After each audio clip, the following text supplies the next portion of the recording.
The champagne glass shattered at her feet. Every head turned. But Vivian Harper wasn't looking at the crowd. She was watching her husband's hand slip from hers to another woman's waist. 6 months pregnant, standing alone at her own fashion show, while the man who promised forever walked away with someone half his age. But here's the twist nobody saw coming. That show, those designs everyone was raving about, they belonged to V. Sterling. The anonymous designer Julian Westbrook himself had flown across the country to meet. The talent every fashion house was desperately trying to sign. The genius behind collections that critics called revolutionary. And Vivian's husband had no idea. No clue that the wife he called hobbyist, the woman he dismissed, the pregnant partner he abandoned in front of 300 people, was worth more than his entire failing company. What happens when the man who stole your money, betrayed your trust, and mocked your dreams discovers you're the one person who could save him? What happens when the woman everyone underestimated becomes the empire everyone wants?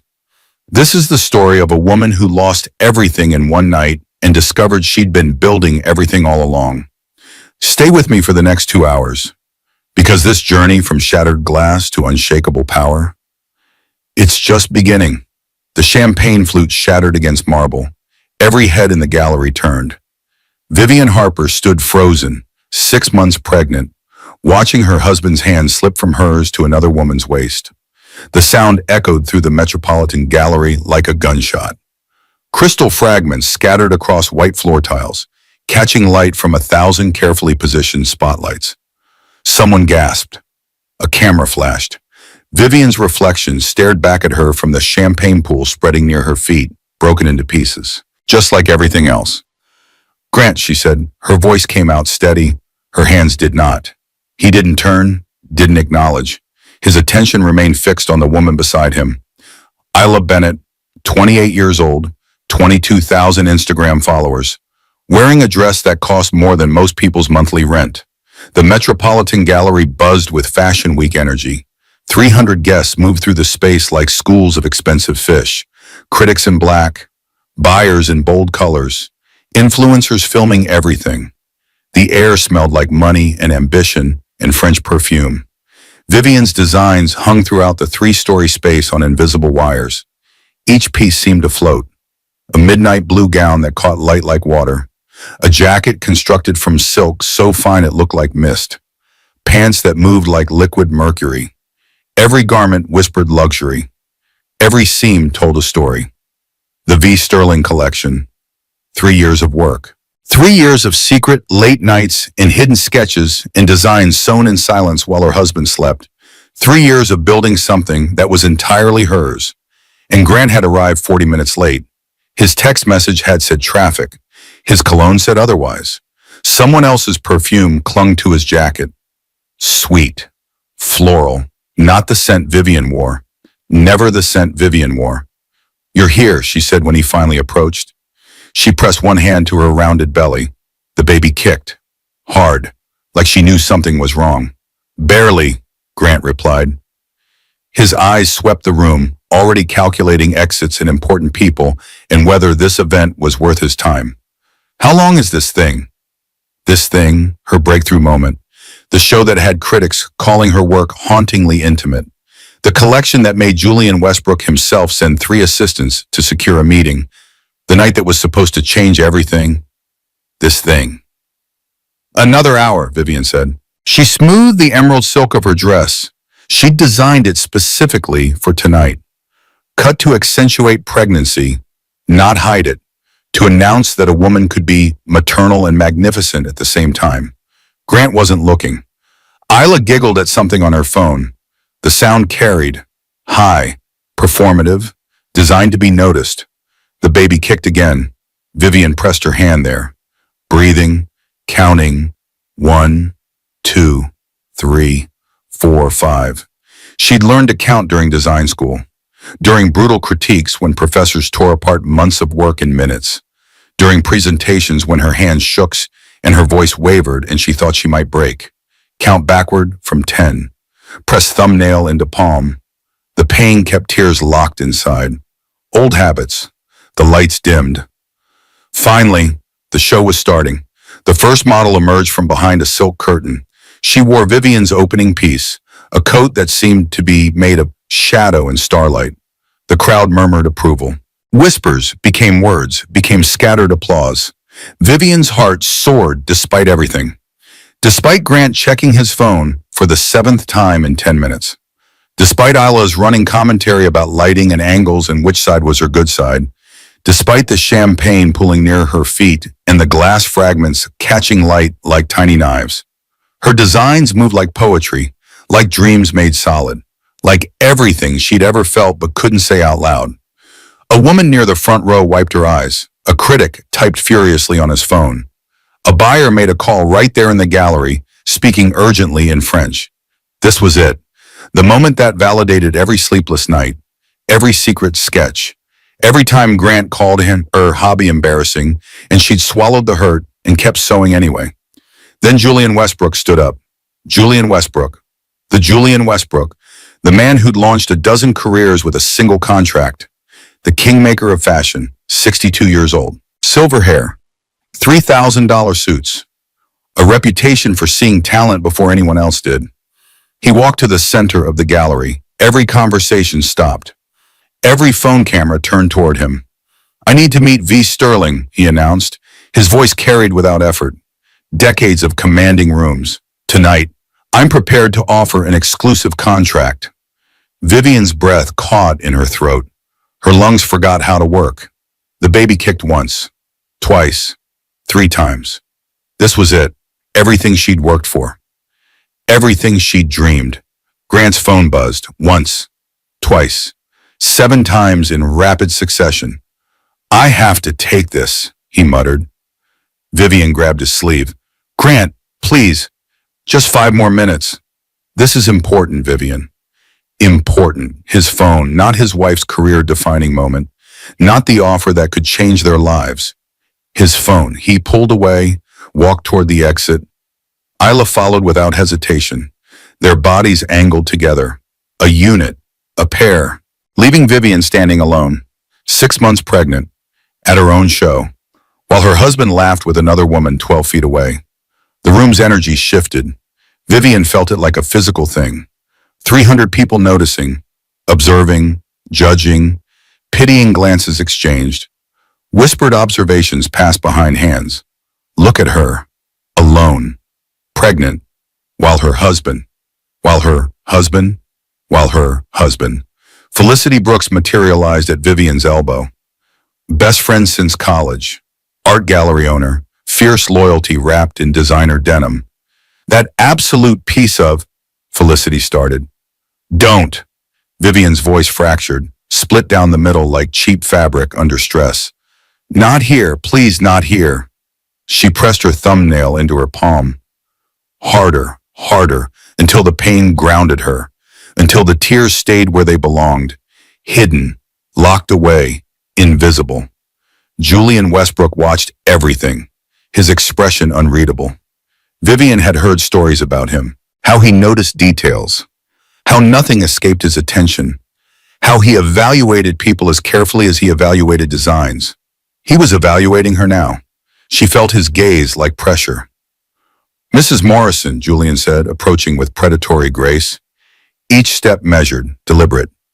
"I believe you know how to contact V. Sterling." Grant's head snapped up, suddenly interested, suddenly present. He abandoned his phone call mid-sentence and appeared at Vivian's side like he'd been there all along. "My wife doesn't really understand the fashion industry," Grant said, smooth, confident, completely dismissing everything around them. "But I'd be happy to help facilitate an introduction. Morrison Luxury Retail has extensive connections." Julian's expression didn't change. "I wasn't speaking to you." The words landed like a slap, cold, definitive, final. Grant's jaw tightened. The muscle there jumped. Vivian knew that tell. He was angry, humiliated, in front of people who mattered. In front of people who could damage his carefully constructed image. The baby kicked again. Vivian's hand returned to her stomach. Small, protective, a gesture Julian noticed. A gesture Grant didn't. "I might be able to reach V. Sterling," Vivian said carefully. Every word measured, every syllable weighed. "What kind of offer are you proposing?"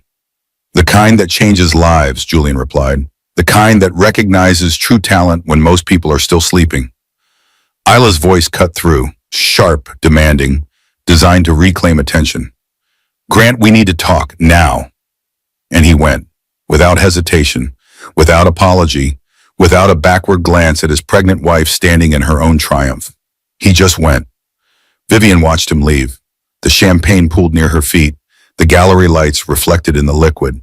Her face looked back at her, fragmented, scattered, broken into 1,000 glittering pieces. Felicity's hand found hers, squeezed. We're leaving. The show isn't over. The show is exactly over.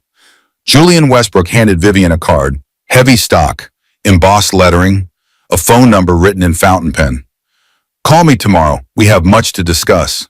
He walked away, back to his seat, back to watching models move through space wearing dreams stitched into reality. Vivian stood there, 6 months pregnant, holding a business card that represented everything she'd ever wanted, everything she'd worked for in secret, everything Grant said would never matter. Her phone buzzed, a text from her mother. Watching the live stream. You're amazing, baby. So proud. Another buzz, Nora Tillman, her agent, the only person who knew V. Sterling's true identity. Julian Westbrook just offered. This is it. This is everything. Another buzz, unknown number. Hi, Vivian. Just wanted to say the show is beautiful. You must be so proud. Isla. The audacity, the absolute audacity. Vivian looked at the card in her hand. Julian Westbrook's private number.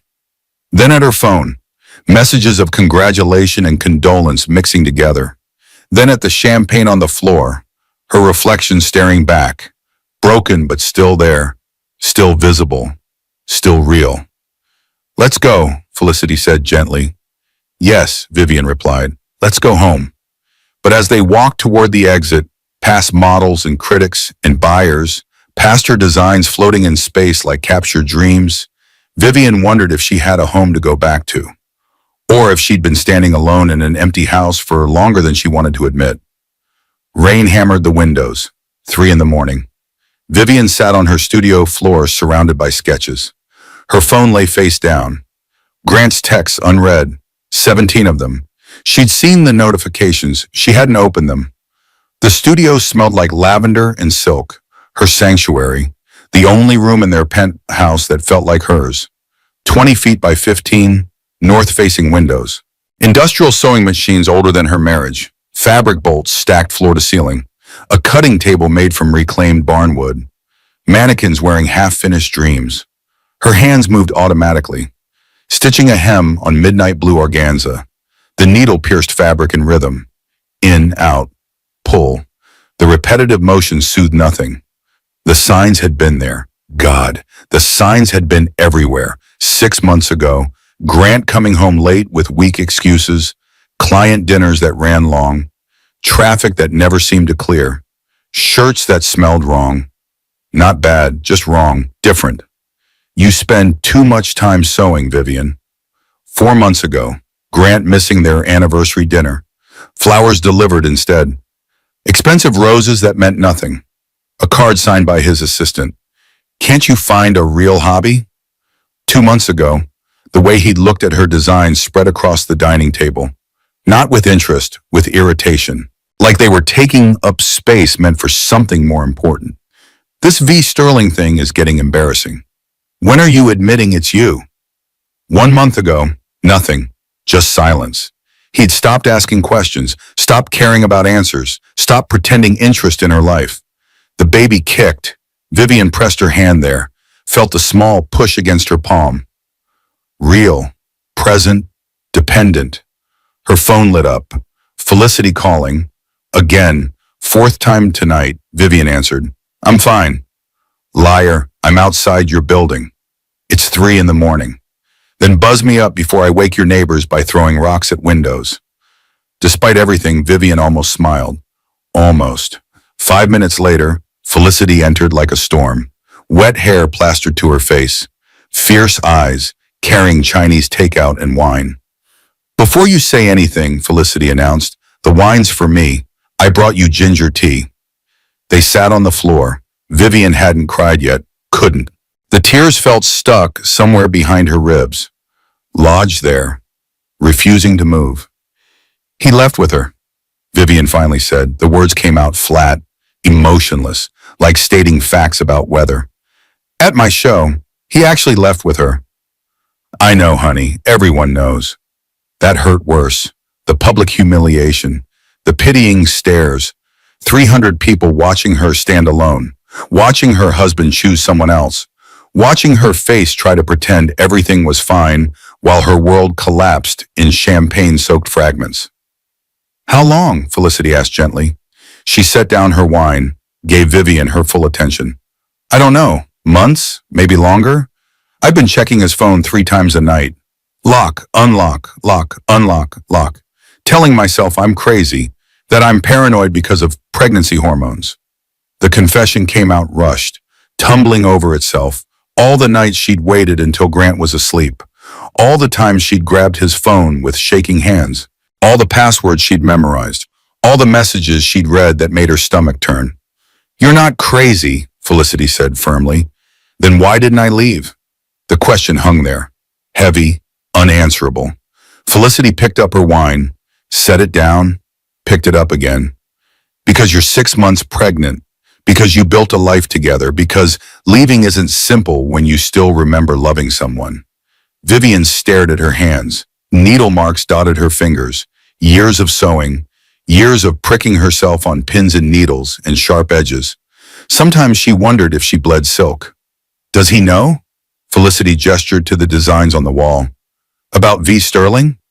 No, I never told him. Why? Good question. Excellent question. Why had she kept it secret? Why had she hidden the biggest accomplishment of her life from the person she'd promised to share everything with?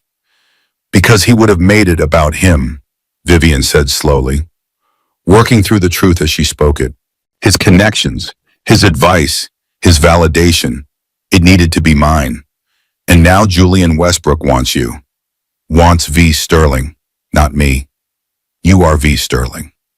Was she? Sometimes Vivian felt like two people, the invisible wife who smiled at corporate dinners and made small talk with Grant's colleagues and pretended her dreams were hobbies, and the celebrated designer whose work made critics weep and buyers fight and influencers scramble for attribution. Never whole, never enough. Always split. I deserve better than this, Vivian said aloud, testing the words, tasting them. I deserve someone who shows up. Yes, Felicity said fiercely, you do. The baby kicked again, stronger this time, like agreement, like she was saying, yes, Mama, you deserve better. Vivian's phone buzzed, not Grant, Marcus Sullivan, her attorney, a text at 3 a.m. We need to talk about protecting your assets, ASAP. Her heart dropped, fell through the floor, kept falling. Why would Marcus text me at 3 a.m. about assets? Vivian asked. But she already knew, already felt the answer settling in her bones like cold. Felicity's expression darkened. Check your bank accounts, now. Vivian's fingers trembled as she logged in. First the joint account, the one they used for household expenses, $47,000, gone. Then the savings, the account they'd built over 4 years of marriage, money from bonuses and gifts and careful planning, empty. Then the business account, the one Grant had insisted she open on for tax purposes. The one he'd said would make managing her V. Sterling earnings easier. Zero balance. That bastard, Felicity breathed. That absolute bastard. The room tilted. Vivian grabbed the edge of the cutting table, wood solid under her palm. Real.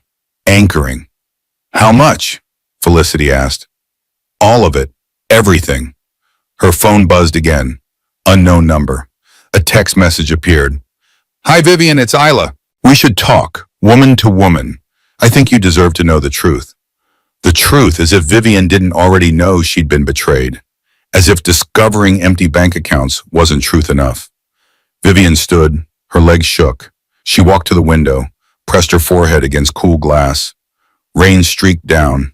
The city glowed below. Millions of people in millions of stories. How many felt this same hollow?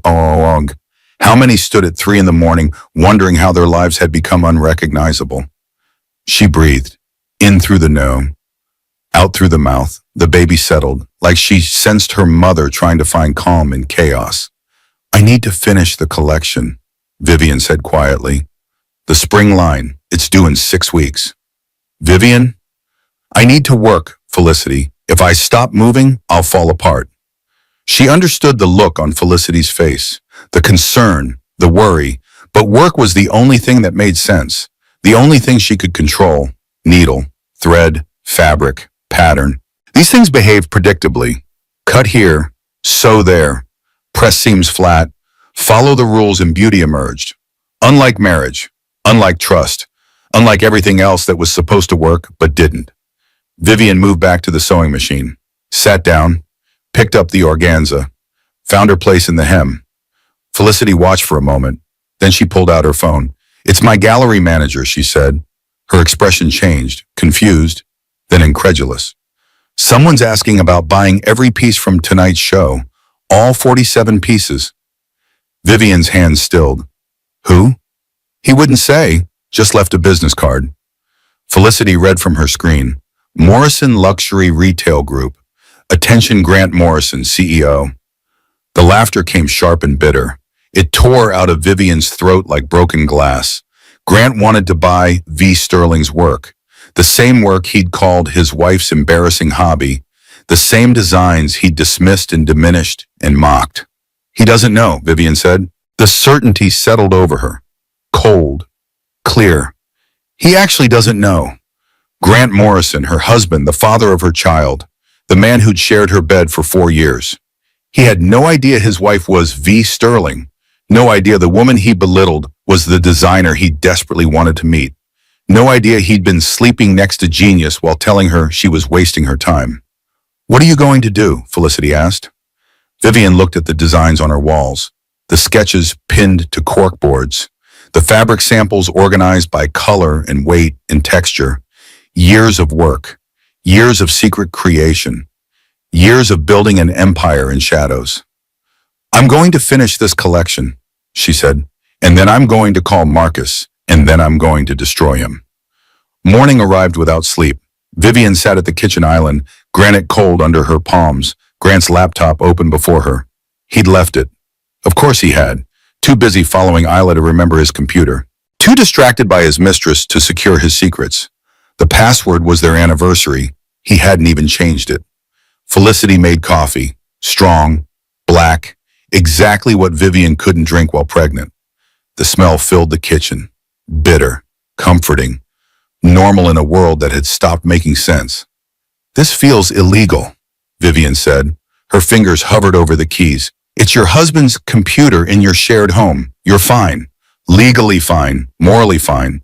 But emotionally, Vivian wasn't sure she wanted to know what lived inside Grant's digital world.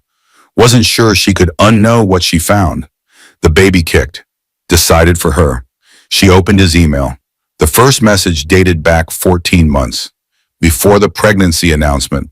Before their anniversary trip to Tuscany. Before the night he'd held her and promised forever. Before she'd believed him. Can't stop thinking about last night. When can I see you again? Isla's signature, a lipstick kiss emoji, heart eyes, a photo attachment. Vivian didn't open, didn't need to. Imagination filled in enough. Her hands shook. She kept reading. Calendar invites masked as business meetings, drinks with potential investors, dinner with the board, late night strategy sessions, all lies, all covers, all opportunities to be with someone else. Hotel reservations, the Plaza, the St. Regis, the Carlisle, rooms booked under his name, charges to their joint credit card, money Vivian had helped earn, money from her designs, her work, funding his affair, dinner receipts, restaurants Vivian had suggested they try, places she'd bookmarked and mentioned and hoped they'd visit together. He'd taken Isla instead, taken another woman to eat Vivian's dreams. Breathe, Felicity ordered, just breathe. But breathing hurt. Every inhale scraped, every exhale burned. Vivian found herself standing at the knife drawer, pulling every knife out, wiping down the wood, replacing them in perfect size order. Chef's knife, bread knife, paring knife, steak knives arranged by handle color. The way she always did when her mind couldn't process, when control slipped away, when the world tilted and nothing made sense. Organized drawers, clean closets, alphabetize books, impose order on chaos. Vivian, Felicity said gently, come sit down. More emails, these worse. Grant to Isla. Vivian's too focused on this sewing thing. She doesn't pay attention anymore. Grant to Isla. The pregnancy was a mistake. We should have been more careful. Grant to Isla. I need out. I just need the right timing. The pregnancy was a mistake. Their baby, the daughter growing inside her, the life they'd created together, a mistake, an accident, an inconvenience requiring careful timing to discard. Vivian pressed her hand to her stomach. I'm sorry, she whispered. I'm so sorry he said that. The baby kicked, like she was saying, it's okay, Mama, I'm here anyway. Felicity read over her shoulder, silent. Her hand found Vivian's, squeezed hard enough to hurt, hard enough to remind Vivian she wasn't alone. Then Vivian found the folder labeled legal consultation. Divorce papers, drafted 3 months ago, hidden in subfolder, within subfolder, within subfolder, like he tried to bury them but not delete them, like he wanted them accessible but invisible. The document was thorough. Custody arrangements, financial split, asset division, everything planned, everything calculated, everything designed to leave Vivian with almost nothing. He's been planning this for months, Felicity said, reading the dates, the timeline, the careful preparation. But more, God, so much more. Business documents, financial statements, audit reports. Morrison Luxury Retail was hemorrhaging money. Lawsuits from suppliers, bad investments in failed ventures, declining sales, rising debt, a company on the verge of collapse, emails to his board, to investors desperate, pleading, promising turnarounds that never materialized. And there, buried in frantic messages to potential backers, one sentence that made everything clear. I'm in talks with V. Sterling's people. Her designs could save the entire brand. This is my Hail Mary. Vivian's vision blurred. The words swam, rearranged, refused to make sense even though she understood perfectly. Grant needed V. Sterling to survive. He was desperate to sign the anonymous designer he'd spent a year mocking. The designer whose work he'd call embarrassing. The designer who was his own pregnant wife. He's been stealing from you, Felicity said slowly. She pointed at another document. Bank transfer records. Look, these transfers, money from your accounts going to business expenses, except there's no record of what they paid for. $73,000, gone over 6 months, small transfers, $5,000 here, $8,000 there. Amounts just small enough not to trigger alerts, just large enough to add up to devastation. He's been funding his failing company with your V. Sterling earnings, Felicity continued, her voice tight, controlled, barely containing rage. While telling you you're sewing as a hobby, while mocking your work, while stealing your money to save himself. The kitchen tilted. Vivian gripped the counter edge, marble solid under her fingers, real, anchoring. I'm not crazy, she said, the certainty cold and clear. I knew. Deep down, I knew something was wrong. Her phone rang. Marcus Sullivan, her attorney, friend from law school, the only person besides Felicity she trusted completely. Vivian, we need to meet, today. There are things you need to know about Grant's business situation. I already know, she said, her voice strange, distant, like it belonged to someone else, someone harder, someone done pretending. I know everything. Silence on the line, then Marcus's voice, careful, professional. Then you know about the second property, the condo in Chelsea he purchased 6 months ago? The floor dropped away, just gone, vanished. Vivian fell through space. What condo? I'll bring the documents. Can you meet me at my office in an hour? Vivian hung up, stared at nothing, at everything, at the ruins of her marriage spread across a laptop screen, a condo. He bought a condo, with her money, for his mistress, a whole separate life constructed from fragments stolen from their shared one. She walked to the bathroom, ran cold water, cupped it in her hands, splashed her face once, twice, 3 times. The shock helped, grounded, reminded her body it was real and present and still functioning. The mirror showed someone she barely recognized. Pale, hollow-eyed, 6 months pregnant and somehow disappearing, fading, becoming translucent. No, not disappearing, changed, changing, transforming.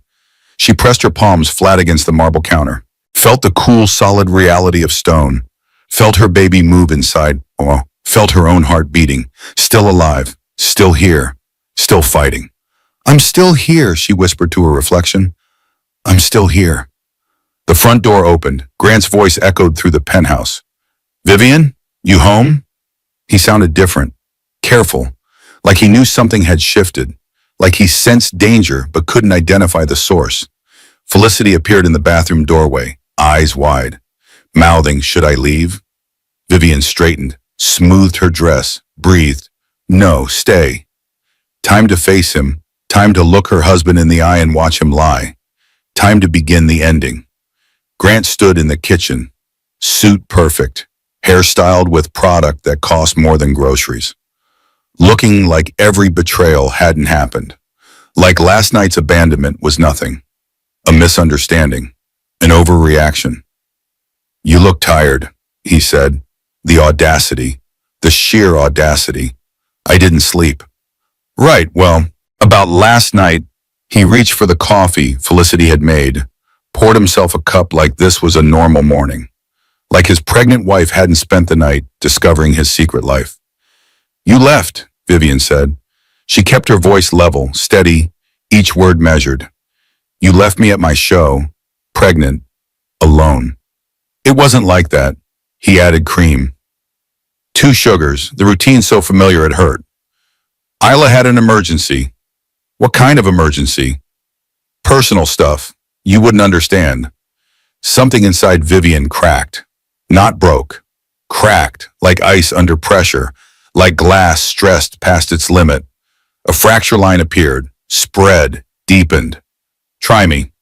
Grant sighed, that particular sigh. The one that said he was being patient with someone unreasonable. The one that made her feel small and stupid and overly emotional. The one she'd accepted for years. Not anymore. "Vivian, you're making this bigger than it is. I had to step out for 20 minutes. An hour. You left for an hour. With her.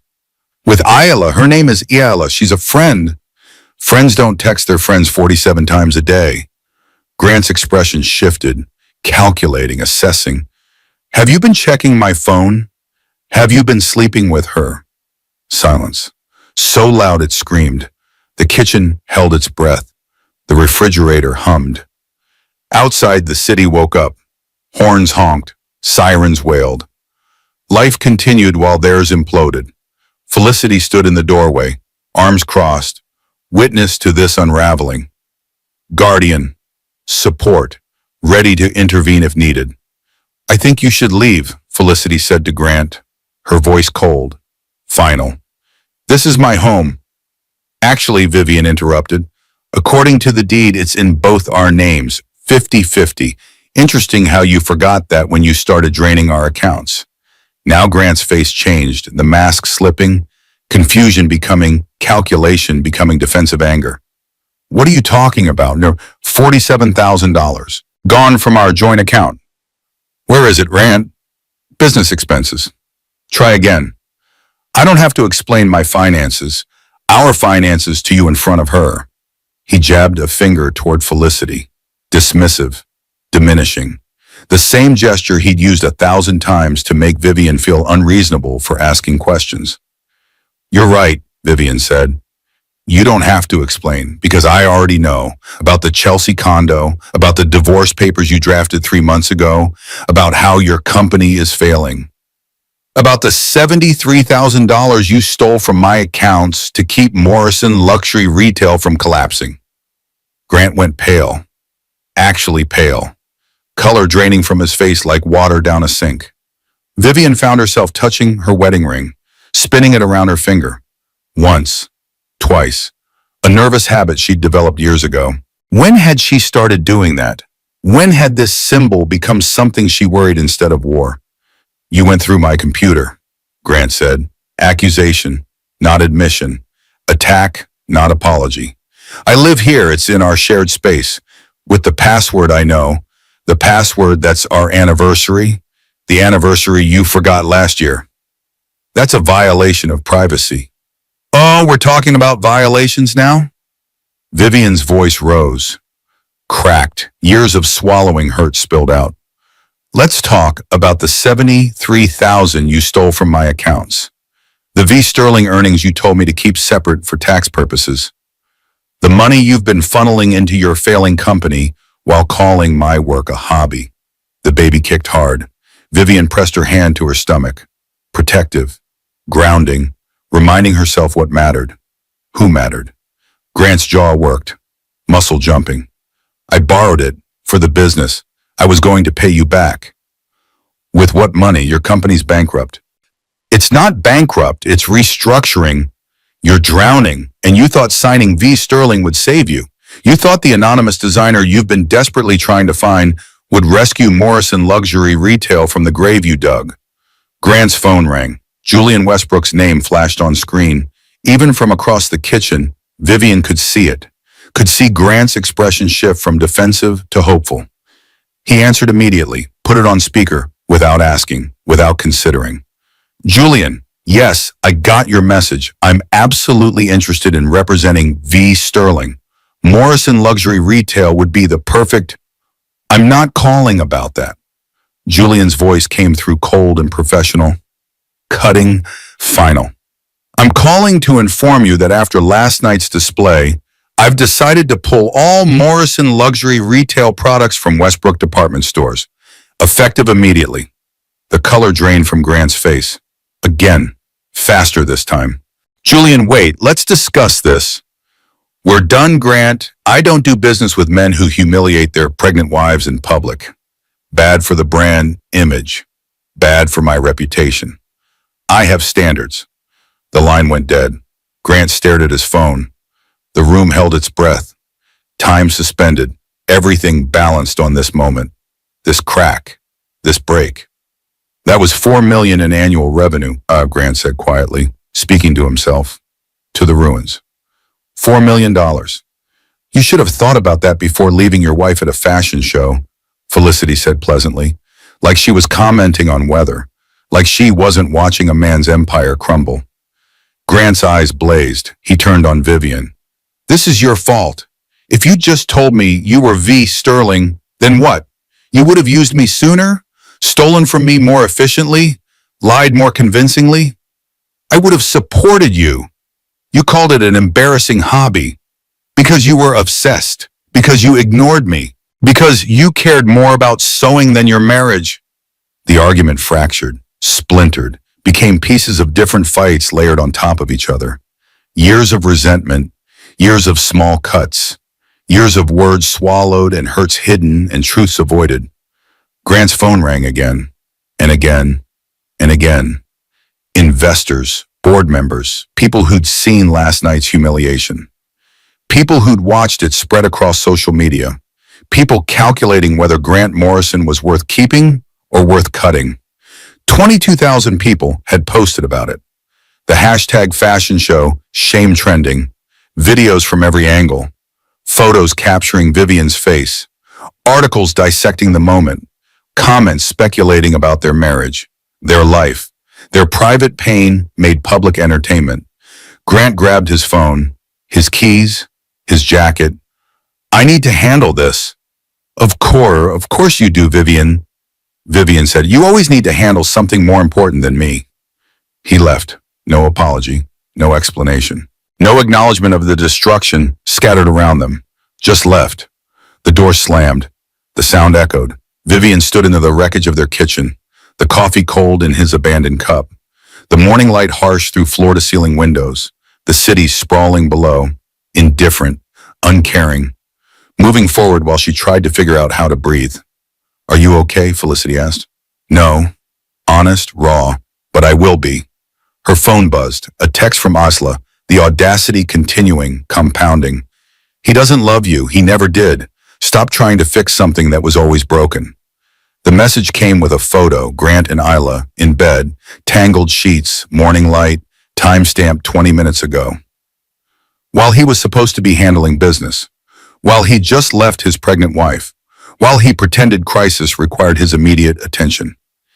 He'd gone straight to her, from this confrontation to her bed, from his wife to his mistress, without pause, without hesitation, without shame.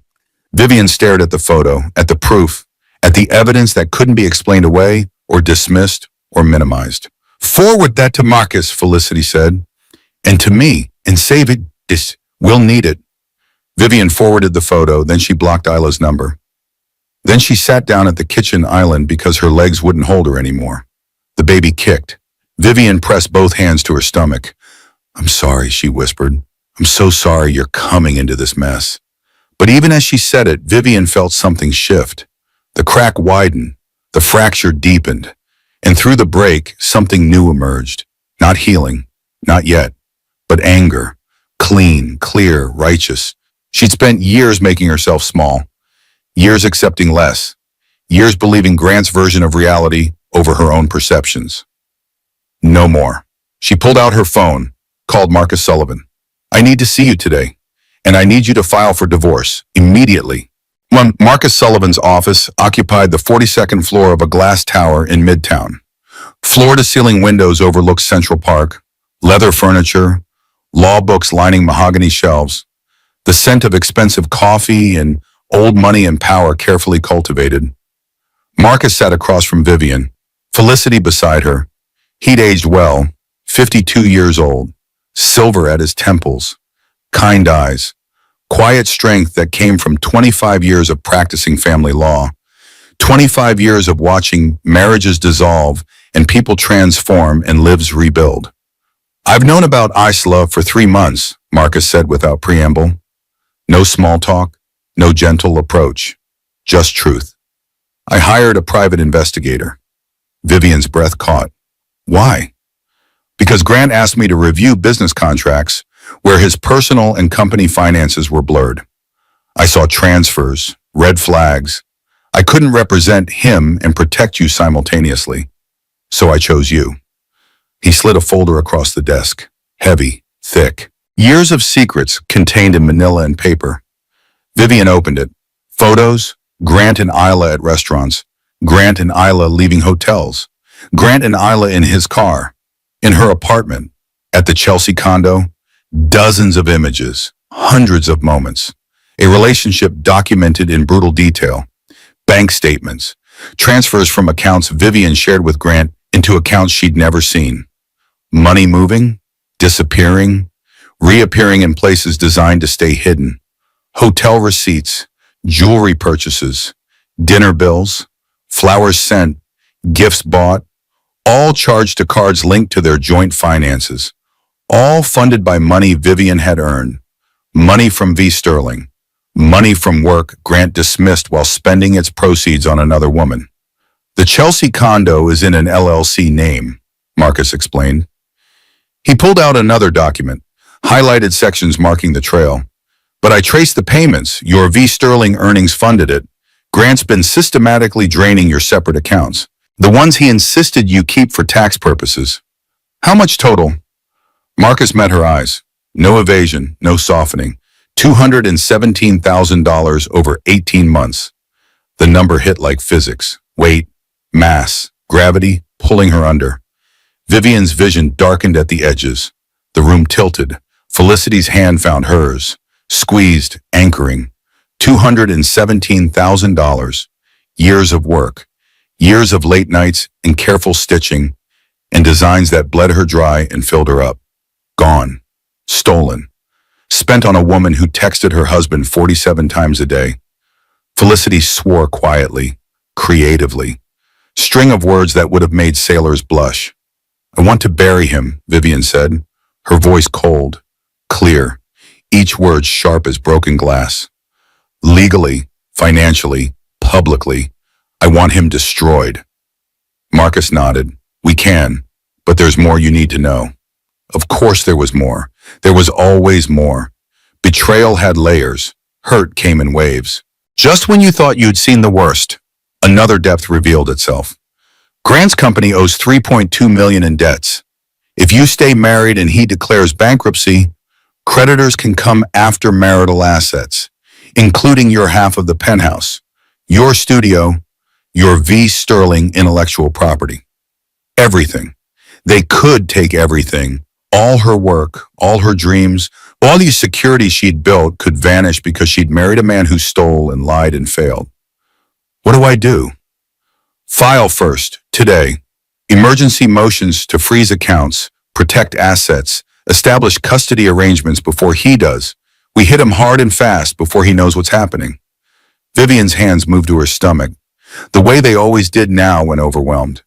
The baby moved beneath her palms, real, present, depending on her, needing her to be strong, needing her to fight. He drafted divorce papers months ago, Vivian said, remembering the file on his computer, the timeline, the planning. Why didn't he file? Marcus's expression darkened, jaw tightening, because his lawyer advised waiting until after the baby's born. Custody battles are cleaner without pregnancy complications. Courts are more sympathetic to fathers when they're not divorcing obviously pregnant wives. The calculation, the cold assessment, the decision to wait until optimal conditions for maximum advantage. Grant hadn't wanted to work on their marriage, hadn't wanted to try, he'd just been waiting, biding time, planning his exit while pretending everything was fine. And there's more, Marcus continued, hesitating, the kind of hesitation that preceded truly awful news. Tell me. His lawyer suggested he might argue you're an unfit mother, obsessed with your work, neglecting your health, emotionally unstable. There are notes in his legal consultation about building a case for primary custody. The room tilted. Vivian gripped the chair arms. Leather creaked under her fingers. That's insane, Felicity exploded. Vivian's the most devoted. I know, Marcus interrupted gently, calm in the storm. But Grant's desperate. Desperate people do terrible things, especially when their empire is crumbling and they need someone to blame. Vivian's mind raced. Unfit mother, emotionally unstable. He'd use her success against her, twist her dedication into obsession, paint her strength as weakness, make her ambition evidence of neglect. Marcus slid another document across. This is the most important thing you need to see. Prenuptial agreement. Their prenup. Vivian hadn't thought about it in years. They'd signed it young, optimistic, certain it would never matter. Section 12, Marcus said. He pointed to highlighted text. Infidelity clause.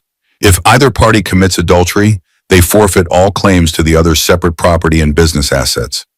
Vivian read the section once, twice, 3 times. The words swam, rearranged, became clear. I didn't commit adultery, he did. Exactly, V. Sterling's earnings. Your intellectual property, your designs.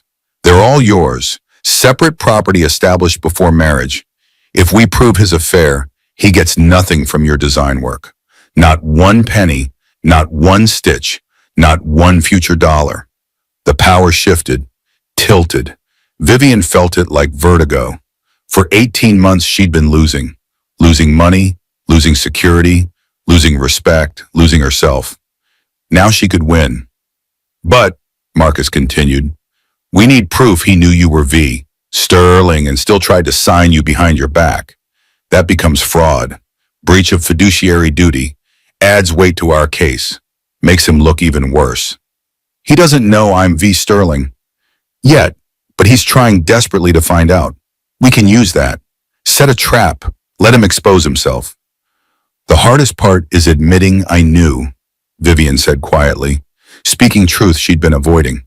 All those signs, the late nights, the distance, the way he stopped asking about my day, stopped touching me, stopped seeing me. I knew, and I stayed anyway. Knowing and being ready to act are different things, Marcus said. Gentle, understanding. You're ready now. Vivian's phone exploded with notifications. Instagram, Facebook, Twitter, her private accounts and her public ones. Messages flooding in. Isla had posted a long emotional statement, carefully crafted, designed for maximum sympathy. My truth, I fell in love with someone married. I'm not proud of it, but his marriage was already over. His wife is more interested in sewing than being a partner. She prioritized her hobby over their relationship. When you neglect someone, you can't blame them for finding connection elsewhere. I'm sorry for the pain, but I'm not sorry for loving him. Love is love. The heart wants what it wants. At my truth, at no regrets, I at real, love, authentic life. The post already had 12,000 likes, rising rapidly. Comments flooded in. Homewrecker trying to justify herself. The audacity, the absolute audacity. Team wife, always team wife. But also, if the wife cared, she'd fight for him. Maybe there's two sides to every story. That V. Sterling show was pretty amazing, though. She has a point about neglect. Felicity grabbed the phone. Don't read the comments. Never read the comments. That way lies madness. But Vivian had already seen them. The judgment, the assumptions, her private pain dissected by strangers, her marriage analyzed by people who knew nothing, her life reduced to hashtags and hot takes and think pieces about modern relationships. I want to respond, Vivian said. Don't, Marcus warned. Not yet. Let them talk. Let Isla expose herself. People love a villain who thinks she's a hero. Let her play that role.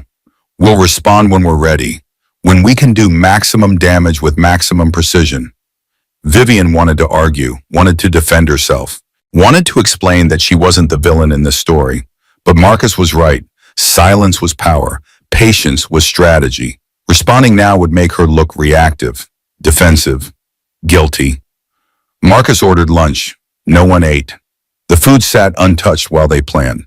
Strategy, timeline, documents, every move calculated, every action considered. Vivian sat by the window, watched office workers below, normal people having normal days, coffee runs, lunch meetings, problems that solved themselves, lives that made sense. The baby kicked. She pressed her hand there. I'm going to protect you, she whispered. I promise, whatever it takes. Felicity sat beside her, said nothing, just sat. Sometimes sitting together was enough. Sometimes presence mattered more than words. Marcus's phone rang. He answered, listened, his expression shifting from neutral to grim. When? Are you certain? I understand, thank you. He hung up, looked at Vivian, the kind of look that preceded bad news. Grant just filed for a restraining order against you. Claims you are emotionally unstable, threatening him. The hearing is tomorrow at 10 in the morning. Restraining order, her own home. He was trying to kick her out of the penthouse she'd bought, the space she'd created, the sanctuary she'd built, and the police interview at 9. Detective Walsh investigating financial crimes. Then court at 10 for the restraining order. Then whatever came after. Grant was attacking on every front, systematically, ruthlessly, using the law as a weapon, using her success against her, painting her strength as instability, her anger as threat. But two could play that game. File our own restraining order, Vivian said, and emergency motions to freeze all accounts, and injunctions to prevent him from accessing my studio or V. Sterling property, and whatever else you can throw at him. Marcus smiled, grim, satisfied. Now you're thinking like a fighter. Vivian's mother's house in Queens sat on a tree-lined street that hadn't changed in 30 years. Small homes with careful lawns, neighbors who knew each other, children playing on sidewalks. The kind of neighborhood where people still waved from porches. Rosemary Harper answered the door, wearing flour-dusted clothes. She smelled like cinnamon and safety, like childhood, like the time before everything got complicated. I saw the news, Rosemary said simply. No judgment, no questions, just opened her arms. Vivian fell into them. Finally allowed herself to break. The tears came hot and heavy, months of holding them back, months of pretending everything was fine, months of being strong because she had to be. Come inside, baby, Rosemary said.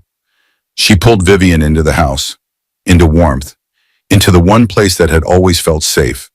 The house looked exactly like childhood. Worn furniture, loved soft through decades, sewing machine in the corner. The one Vivian had learned on, photos covering every surface, a life built on warmth instead of money, on connection instead of status. They sat at the kitchen table, scratch pine, Vivian's initials carved into one leg, age 12, grounded for a week after Rosemary discovered it. The memory felt distant, from a different lifetime, a different girl. Rosemary made tea, real tea, loose leaf, steeped correctly, not rushed. Nothing in this house ever rushed. Time moved differently here, slower, gentler, more forgiving. When did you know? Rosemary asked. She set a cup in front of Vivian, ceramic warm under her hands. About Grant? About yourself. Vivian's throat tightened. What do you mean? When did you know you'd outgrown him? The question landed like truth, not accusation, not blame, just recognition. Seeing what Vivian had been avoiding. Maybe always, Vivian admitted, testing the words. Or maybe never. I don't know anymore, Mama. I thought love was supposed to be enough. Love's never enough by itself, Rosemary said. She sat across from Vivian. Same chair she'd occupied for 30 years. Same view of the backyard. Same quiet wisdom. You need respect, partnership, someone who sees you, really sees you, not who they want you to be, who you actually are. He didn't see me. The confession came out broken, fractured. He saw what I could provide, the pretty wife at parties, someone to manage his home, someone to make him look good. And later, when his company started failing, someone with money he could steal. Rosemary's hand covered Vivian's. Warm, solid, real, calloused from years of sewing, years of building a life with careful stitches and patient work. You know what I see? Rosemary said. I see my daughter who taught herself pattern making from library books, who sewed her first dress at 8, who got into Parsons on scholarship when everyone said she wouldn't, who built V, Sterling from nothing while the man she loved called it a hobby, who's strong even when she feels broken. Tears streamed down Vivian's face, hot, cleansing, years of pain releasing. I'm 6 months pregnant and getting divorced. You're 6 months pregnant and getting free. The reframe hit hard, getting free, not falling apart, not failing, not losing, getting free. Vivian found herself standing, walking to the sewing machine in the corner. Her hands moved automatically, threading the needle, checking tension, smoothing fabric, waiting to become something beautiful. The same machine where she'd made her first garment. A skirt, pink gingham, terrible proportions, uneven hem, the most beautiful thing she'd ever created because it was hers. I'm scared, Vivian admitted, her hands stilled on the machine. What if I can't do this alone? What if I fail? What if I'm not strong enough? You've been doing it alone, Rosemary said. Now you're just admitting it, and that takes more strength than pretending. The baby kicked. Vivian pressed her hand there, movement beneath her palm, life, future, everything that mattered. She's active today, Rosemary observed. How do you know it's a girl? Mother's intuition. Also, you're carrying high. Always means a girl. That's not scientific. Neither is love, Rosemary said.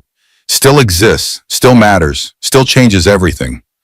They sat in comfortable silence, the kind only mothers and daughters share, the kind where words aren't needed, where presence says everything. Vivian's phone rang, Julian Westbrook. She almost didn't answer, almost let it go to voicemail, but Julian didn't call without reason. Mr. Westbrook, she answered. Julian, please, I hope I'm not disturbing you. No, it's fine. I'm calling to make a formal offer to V. Sterling, through you since you are clearly her representative. Vivian's heart hammered, here, now in her mother's kitchen. The call that could change everything. I'm listening. Exclusive 5-year contract, $20 million guaranteed, full creative control, your own label under the Westbrook umbrella, complete autonomy over designs, production, pricing, everything. And he paused. I'd like to make this offer directly to her. Face to face, I think she deserves that respect. $20 million, 5 years, creative control, everything Vivian had worked for, everything Grant said would never happen, everything she'd built in secret while her marriage crumbled. I'll relay your offer, Vivian said carefully, keeping the pretense, maintaining the secret, not ready to reveal, not yet. Good. Also, I saw Isla Bennett's post. That girl has no class. Your husband has less. I've instructed my publicity team to make certain everyone knows we support V. Sterling. And you, whatever you need, whatever you're going through, you have allies. The call ended. Vivian stared at her phone. $20 million, 5 years. The offer she'd dreamed of. The validation she'd craved. What just happened? Rosemary asked. Julian Westbrook wants to sign me. But he doesn't know you're V. Sterling. He knows, or suspects. I think he's known since the show. Since he watched Grant abandon me. Since he saw me stand alone while my world collapsed. He knows. Starting over feels impossible, Vivian said, the admission raw. But staying feels worse. Staying feels like dying slowly, like disappearing one piece at a time until nothing's left. Rosemary smiled, sad, proud. Then you already know what to do. Another call, unknown number. Vivian hesitated, but curiosity won. Hello? Mrs. Morrison, this is Detective Sarah Walsh, NYPD Financial Crimes Division. We need to talk about your husband's business practices. The room spun, tilted, righted itself. What about them? We've been investigating Morrison Luxury Retail for securities fraud. Your name has come up in connection with unauthorized fund transfers. I need you to come to the station tomorrow at 9 in the morning. Bring your attorney. Wait, my name? I didn't authorize anything. Ma'am, we have evidence suggesting joint account manipulation. We need your statement to determine if you were complicit or a victim. Complicit, victim. 2 words, 2 possibilities, 2 very different futures. Grant hadn't just stolen from her. He'd implicated her in fraud, made her part of his crimes, ensured that if he went down, she might fall too. After Detective Walsh hung up, Vivian sat frozen. The tea cooled in her cup. The kitchen clock ticked. Outside, children played. Inside, her life fractured further. Rosemary moved to the stove, started cooking. Chicken soup, the remedy for everything, the answer to all problems, made with love and time and ingredients that couldn't be rushed. Vivian watched her mother work. Precise, methodical. 58 years of practice, making every movement economical. Beautiful. A dance performed 10,000 times. The baby kicked. Hard. Insistent. Talk to her, Rosemary said, not looking up from chopping vegetables. The baby. Tell her what you're thinking. Vivian pressed both hands to her stomach, felt life beneath her palms. I'm thinking I wish you'd come at a simpler time. I'm thinking I wish I could give you the perfect family. 2 parents who love each other, security, stability, all the things I wanted. The baby kicked again.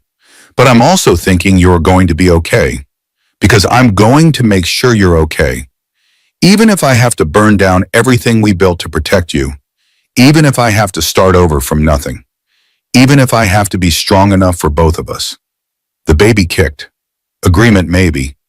Or just gas. Or just being, just existing. Just reminding Vivian she wasn't alone. Not really. Not ever again. Rosemary brought soup, set it before Vivian, sat across from her, the table between them holding 30 years of meals, 30 years of conversations, 30 years of mother and daughter navigating life together. Your father left when you were 3, Rosemary said, not looking at Vivian, staring at her own hands. You don't remember him. That's good. He was charming, terrible, just like Grant. Vivian had known this in abstract. Father gone. Mother raised her alone, but never the details, never the comparison, never the parallel. I thought I couldn't survive without him, Rosemary continued, her voice distant, remembering. Thought I needed him, his money, his name, his validation, his presence. I shaped my whole life around him, made myself small so he could feel big. What happened? I woke up one day and realized I was already surviving. Had been for years. He was just taking up space, using resources, making everything harder while I pretended he made things easier. How did you know to leave? I didn't, Rosemary said simply. He left, found someone younger, someone easier, someone who didn't ask questions or have needs or expect partnership, and I thought it would destroy me. But it didn't. No, it freed me. Took me years to see it, years to stop being angry, years to understand that the prison door had been unlocked all along. I'd been my own warden.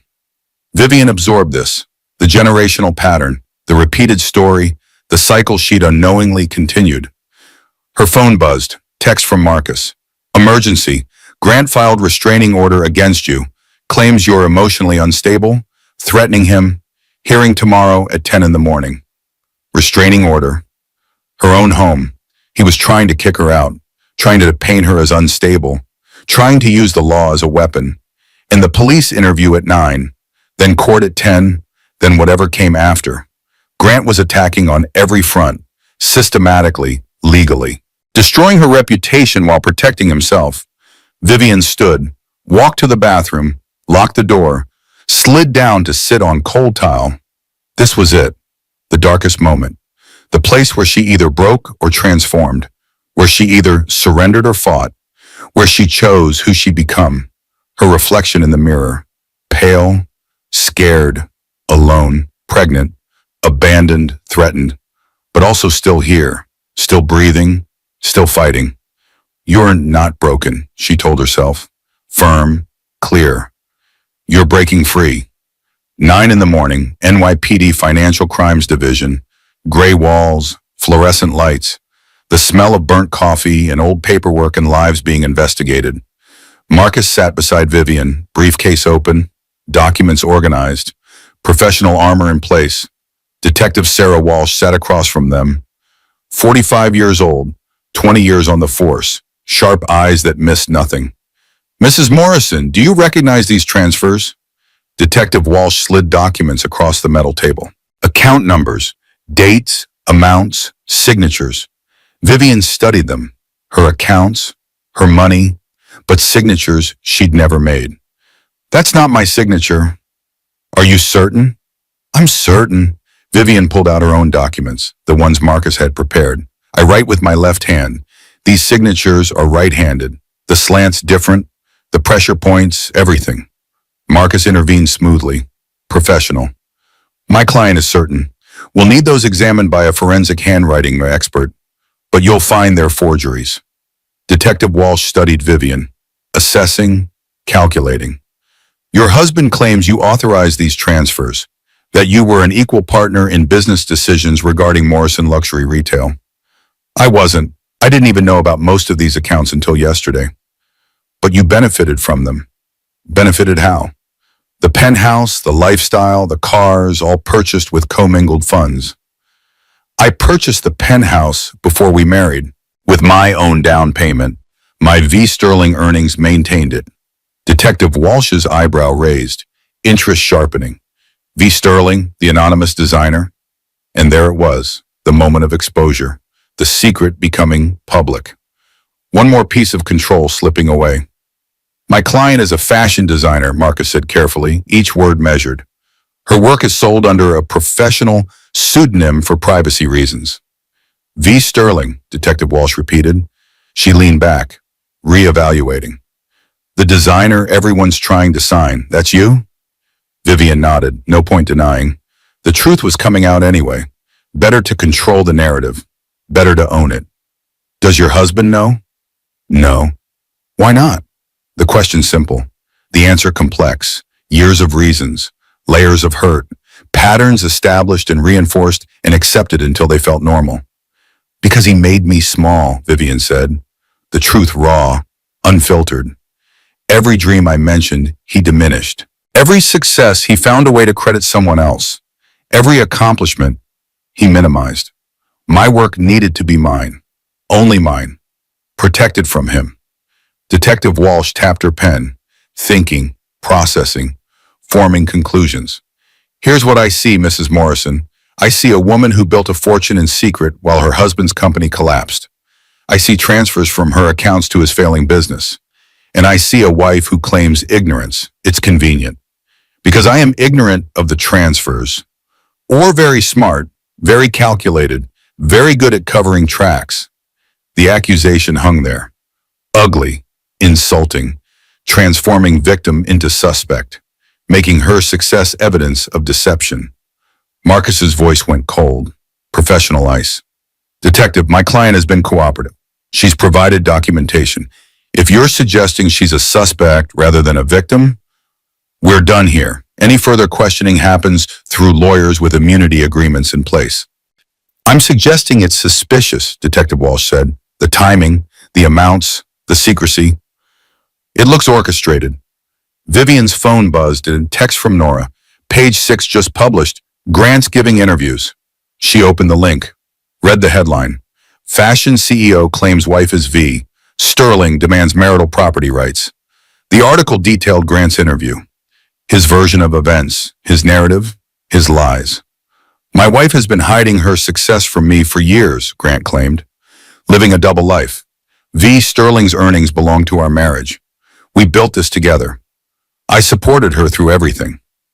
Her success is our success. I have rights. The article continued. Quotes from Grant painting himself as the devoted husband. Vivian as the selfish wife. The deceiver, the manipulator, the woman who hid millions while her husband struggled. He outed you, Detective Walsh observed. Interesting timing, right when we're investigating financial crimes, right when you're claiming victimhood. Suddenly, everyone knows you have significant hidden assets. Vivian's hands shook. Not fear, fury. He'd exposed her, claimed her work, twisted her success into evidence against her, made her strength look like deception. I want him arrested, Vivian said, voice tight, controlled. For fraud, for forgery, for theft, for everything. We're building a case, Detective Walsh said, but these things take time.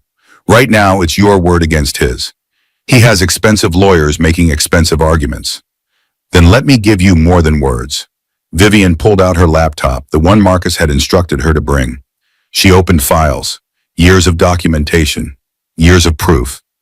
Every V. Sterling design, dated, copyright registered in my name, before marriage, during marriage, after I knew about the affair. Every piece documented, every sketch saved, every email backing up creation dates. She pulled up bank records, her legitimate records. Every transfer I actually authorized. See my signature? Left-handed, consistent slant, consistent pressure. Compare them to the forgeries. You'll see the difference. Marcus smiled slightly, proud of his client, proud of the preparation. Grant had access to my accounts, Vivian continued. Building momentum. He knew my passwords. He forged my signature on transfers I never approved.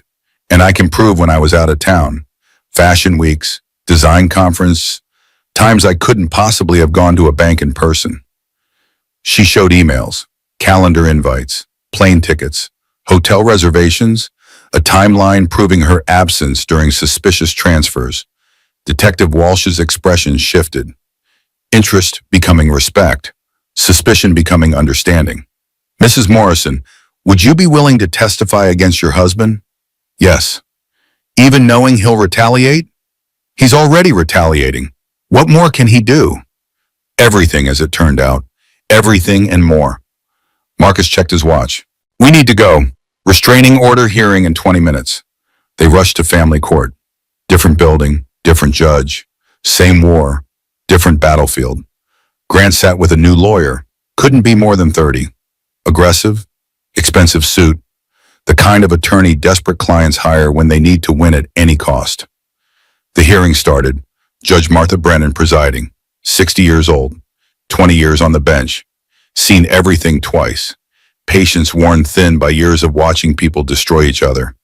Grant's lawyer spoke first, young, confident, performative. Your Honor, my client fears for his safety. Mrs. Morrison has become increasingly unstable, sending threatening messages, exhibiting erratic behavior. We have witnesses who saw her public breakdown at a fashion show just 2 nights ago. That's not what happened, Vivian interjected. unable to stay silent, unable to let lies stand unchallenged. The judge frowned. Mrs. Morrison, you'll have a chance to speak. Mr. Bradford, continue. Bradford, the lawyer's name. Vivian filed it away. Know your enemies, remember their names. Mrs. Morrison has also been secretly funneling marital assets into hidden accounts. Bradford continued, voice rising, building drama. Living a double life for years, lying to her husband about her income and identity. This is a woman who has systematically deceived and now threatens my client. Your Honor, Marcus stood, calm counterpoint to Bradford's theatrics. My client has committed no crime. She maintains separate property as is her legal right. Meanwhile, Mr. Morrison has systematically stolen from her accounts, forged her signature, and committed securities fraud. NYPD Financial Crimes is actively investigating him as we speak. Grant's face paled. Apparently, Bradford hadn't briefed him on the investigation, hadn't mentioned that little detail. Judge Brennan looked between them. Tired, another broken marriage, another couple destroying each other, another day in family court. Does Mrs. Morrison pose a credible threat to her husband? No, Your Honor, Marcus said, but we'd like to file our own protective order. Mr. Morrison has been stalking our client, attempting to access her studio, and publicly defaming her character. He revealed her professional pseudonym without consent. He's currently giving interviews painting her as unstable. He's the threat. Bradford sputtered, objected, made arguments. Judge Brennan called a recess. 15 minutes. Time to think, time to review, time for everyone to calm down. Vivian sat on a hallway bench. The baby kicked, strong, insistent, reminding her what mattered. An older woman sat beside her, 70-something. Kind eyes, wearing clothes that had seen better days. First baby? The woman asked. Yes. Mine's 37 now, lawyer. Lives in Boston. The woman smiled, memory softening her face. When I was pregnant, my husband left. Said he wasn't ready. Said I trapped him. Said terrible things. Vivian waited, knowing more was coming. You know what I did? What? I thanked him. Better to leave then than poison my child's life with resentment. Better to be alone than together and miserable. Sometimes abandonment is a gift wrapped in pain. The woman stood, walked away, left Vivian sitting with those words. Abandonment as gift. Freedom disguised as loss. Endings that were actually beginnings. The bailiff called them back. The judge has made a decision. Judge Martha Brennan looked over her glasses at both parties. No nonsense expression. Years of seeing through lies. Years of cutting through drama to find truth. I'm denying Mr. Morrison's restraining order, she said. Clear. Definitive. There's no credible evidence of threats or danger. Mrs. Morrison has every right to be angry given the circumstances. Anger isn't instability, it's appropriate response to betrayal. Bradford started to object. Opened his mouth, got 3 words out. However, Judge Brennan continued, louder, cutting through, I'm granting Mrs. Morrison's counter-petition for exclusive use of the marital residence pending divorce proceedings. Vivian's breath caught, held, released. Mr. Morrison, you will vacate the penthouse by 6 o'clock this evening. You may take personal belongings only. Clothing, toiletries, personal effects, no joint property, no artwork, no furniture, no files or documents. If you remove anything beyond personal items, you will be held in contempt. Do you understand? Grant shot to his feet. Your Honor, that's my home. It's Mrs. Morrison's home, the judge said, not raising her voice. Didn't need to, authority absolute. Purchased with her funds before marriage. Per the prenuptial agreement, it remains her separate property. You're a guest whose overstayed is welcome. I have nowhere to go. Judge Brennan's smile was sharp, cold. I believe you have a condo in Chelsea, purchased 6 months ago with funds traced to your wife's accounts. I suggest you go there. Court dismissed. The gavel fell. Final. Definitive. Done. In the hallway, Vivian leaned against the wall, not crying, not celebrating, just breathing, just existing in this moment of small victory, small vindication. You okay? Marcus asked. I have my home back. We're just getting started, Marcus warned, tempering triumph with reality. The divorce proceedings, custody arrangements, asset division, financial crimes investigation.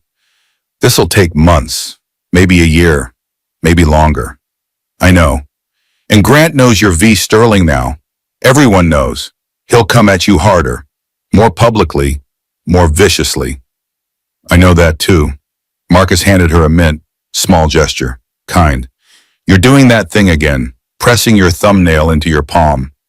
Vivian looked down. Red indents marked her skin, crescent moons of pressure, old habits, old anxiety, old coping mechanisms that didn't work but felt necessary.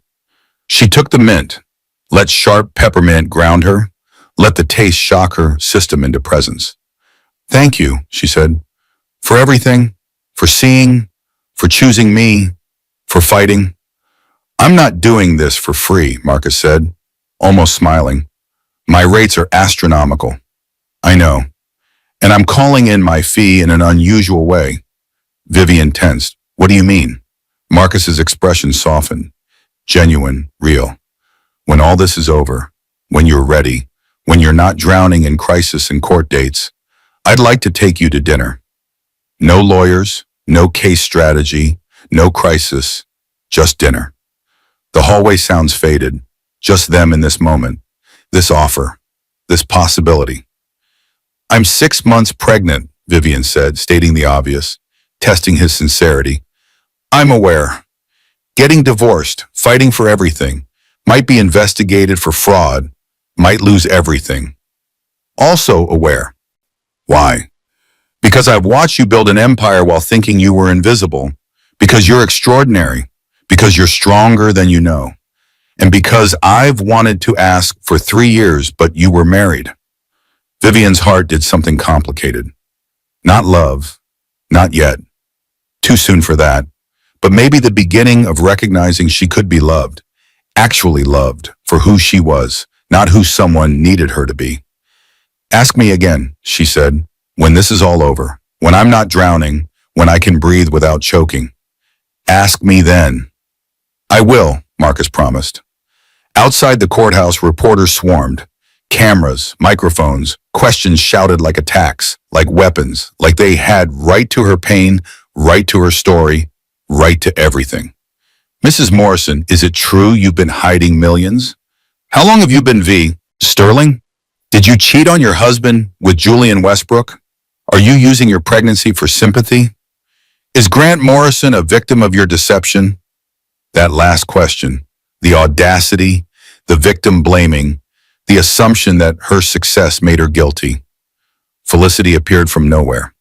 Guardian, protector. No comment, move, move. They pushed through to Marcus's car, bodies pressing close, cameras flashing, questions continuing even as car doors slammed. Engine started. They pulled away. But Vivian saw him.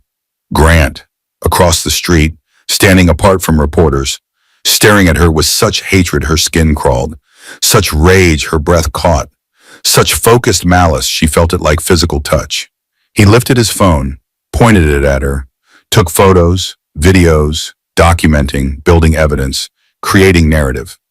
He's documenting everything, Marcus observed.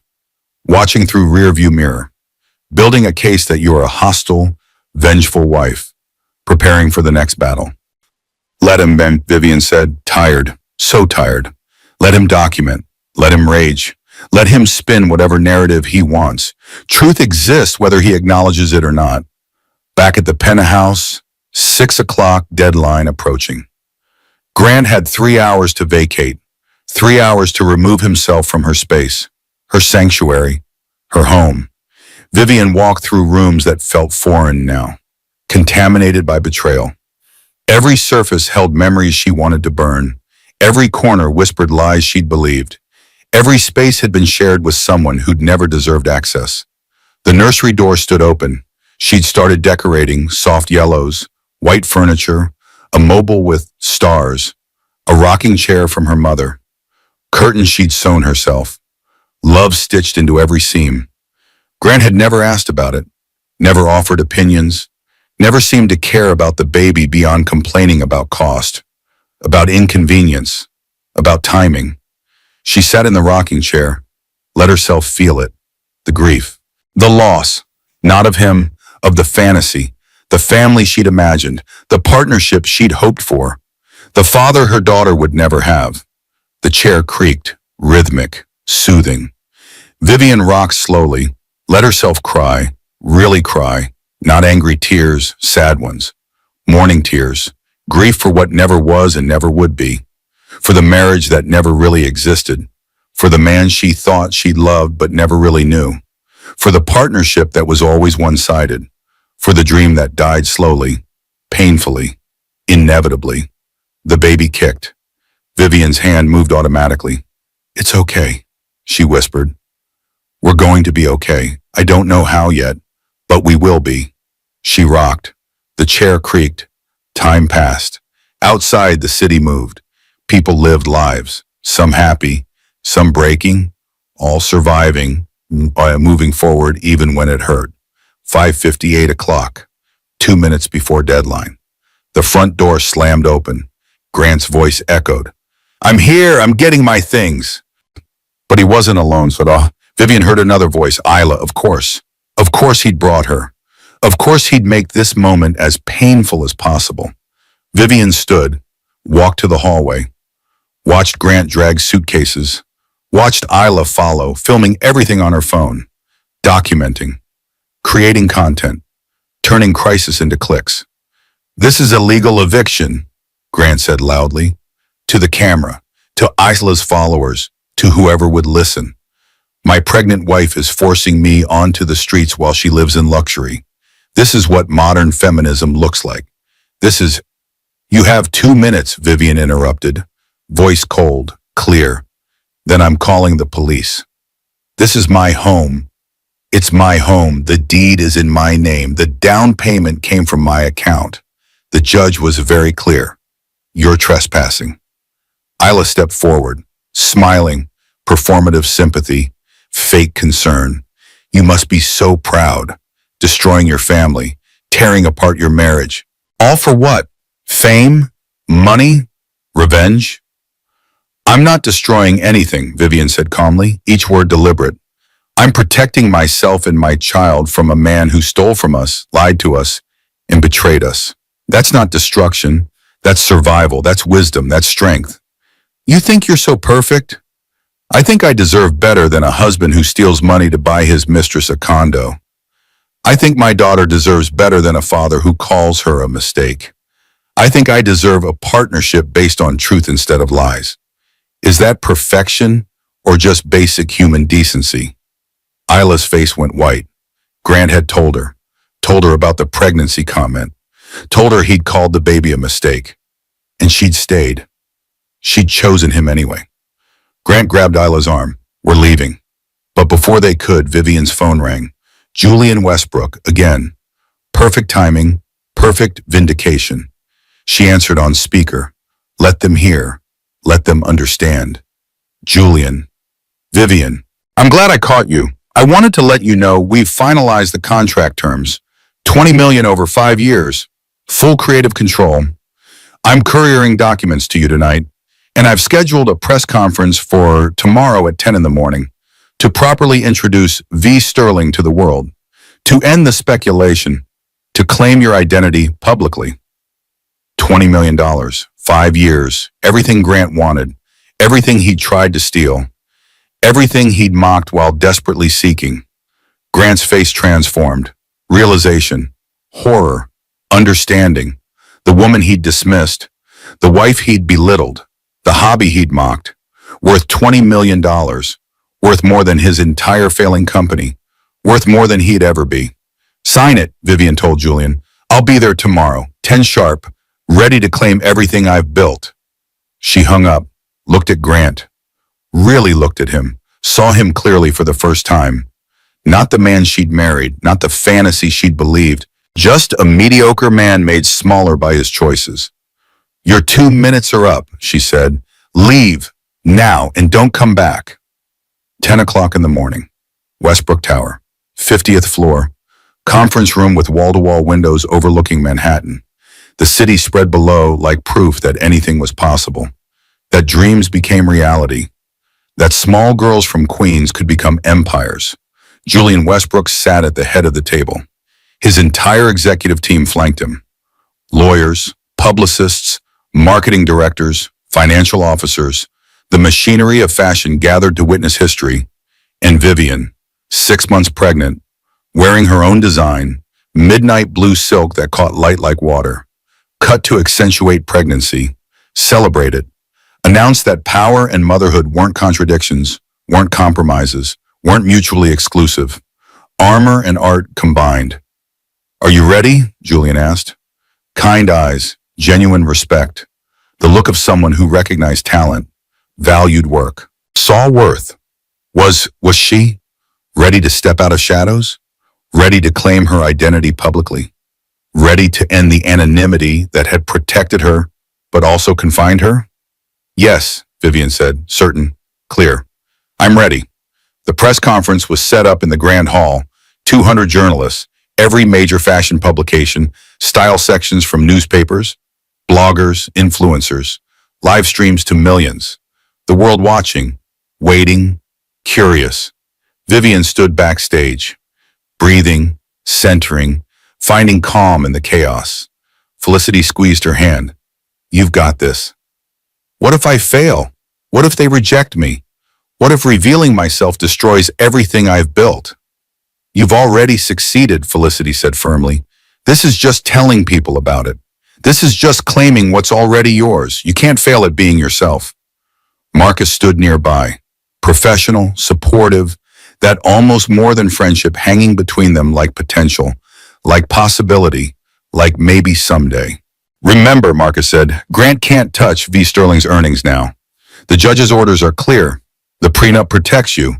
And after tomorrow's announcement, with the Westbrook contract signed, you're financially secure. Forever. He can't hurt you anymore." Forever. What a concept. What a gift. What a relief. Vivian found herself adjusting her necklace. Simple silver chain. Her mother's. The one she wore during every major life event. First day of design school, high school graduation, Parsons acceptance, her wedding, every moment that mattered, every transformation, every becoming. Now this, the biggest revelation, the fullest truth. Julian walked out first, to applause, to camera flashes, to the hungry attention of people who shaped culture, who decided what mattered, who made or broke careers with a single article. "Thank you all for coming," Julian said, voice carrying without effort, command absolute. "Today I'm thrilled to announce Westbrook's exclusive partnership with one of fashion's most innovative designers. For 3 years, she's created collections that have changed our industry, that have shown us new possibilities, that have made us feel something real. And today she steps into the light." He gestured toward the stage, toward Vivian, toward truth. "Please welcome V. Sterling, Vivian Swarison." Vivian Potkindian. The applause was thunderous, deafening, validating. Cameras exploded in light. Questions shouted immediately. Chaos controlled by mutual understanding that everyone wanted answers. Everyone wanted the story. She stood at the podium, hands steady on either side, baby pressing against her ribs, breathing, present, here, claiming. "Thank you," she said, her voice clear, strong, carrying to every corner, every camera, every person watching at home. "Thank you for being here. Thank you for caring about my work." Silence fell. Attention focused. She had them. 3 years ago, I created V. Sterling because I needed my work to speak before my identity did. I needed people to judge my designs, not my circumstances, not my gender, not my age, not my relationships, not my appearance, just my work, pure, unfiltered, honest. She paused. Let that sink in. Let people absorb the why, the reason, the necessity of hiding. I've been married to Grant Morrison for 4 years. In that time, he's called my work a hobby, an embarrassment, a waste of time. He didn't know I was V. Sterling until yesterday, when he outed me publicly, not because he wanted to celebrate me, because he wanted to claim me, to own my success, to take credit for work he dismissed, to profit from talent he mocked. Gasps, murmurs, more cameras. This wasn't the polite press conference they expected. This was truth, raw, unvarnished, real. I'm here today to claim my work, my name, my identity, my voice, and to make something very clear. Grant Morrison has no rights to V. Sterling's income or legacy.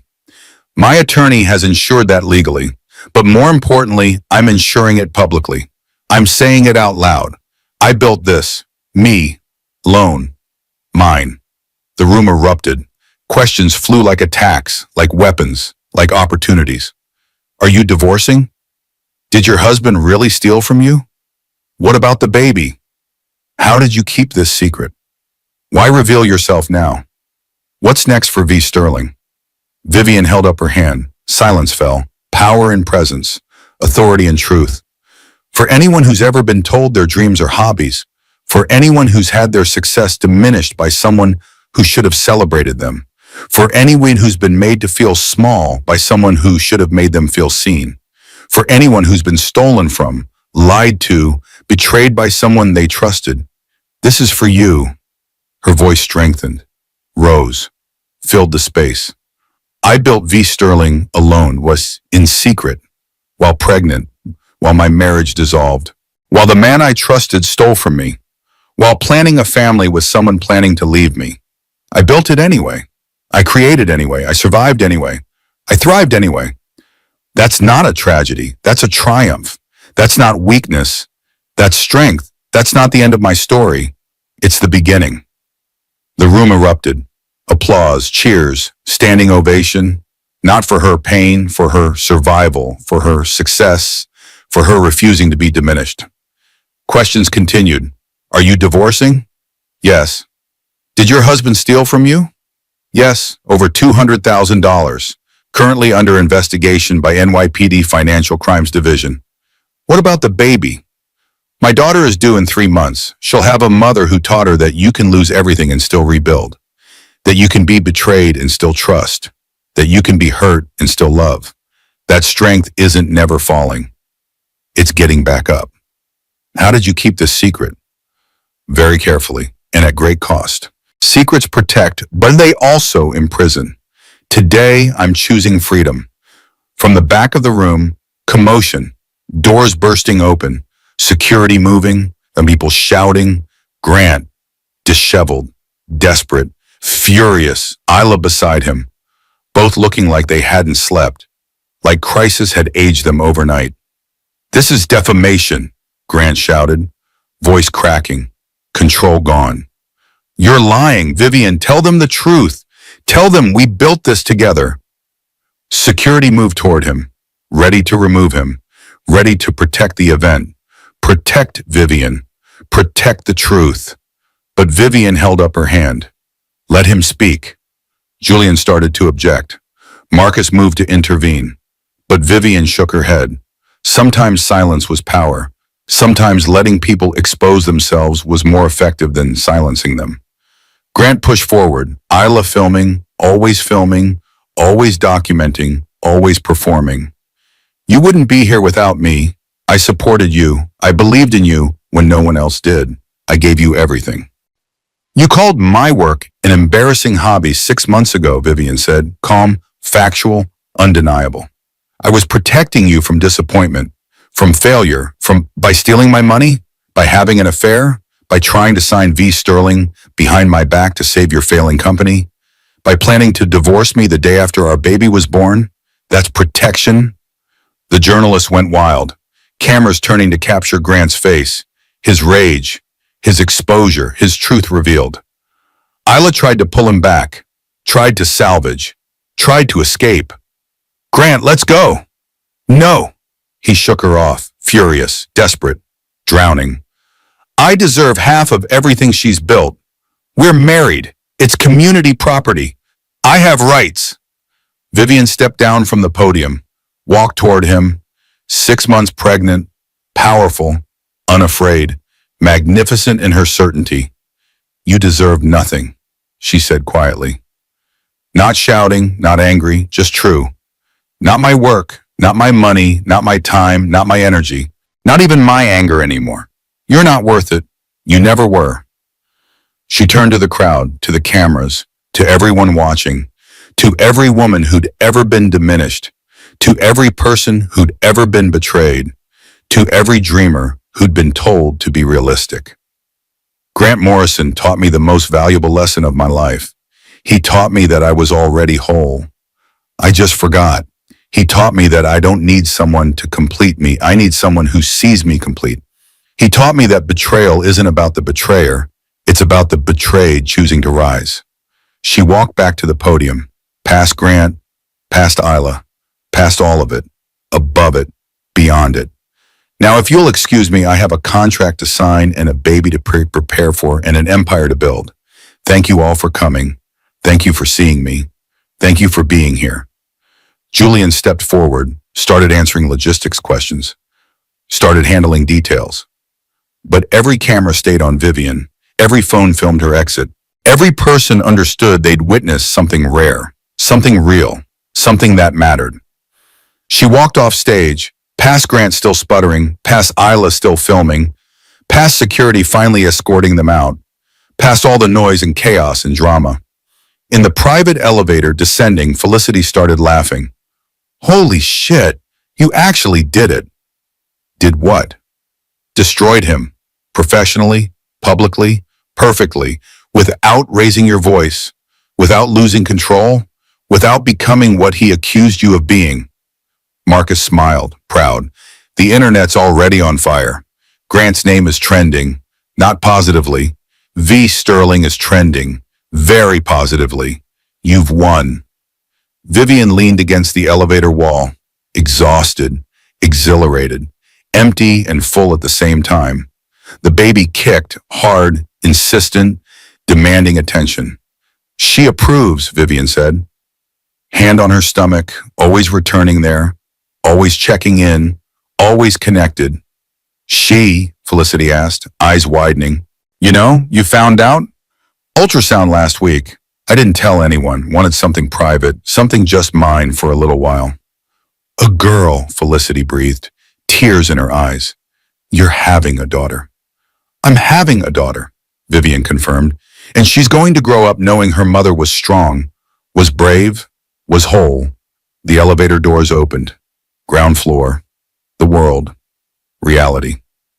Tomorrow and tomorrow and tomorrow. But today Vivian had won. 3 weeks later, Vivian's studio transformed. No longer sanctuary, now headquarters.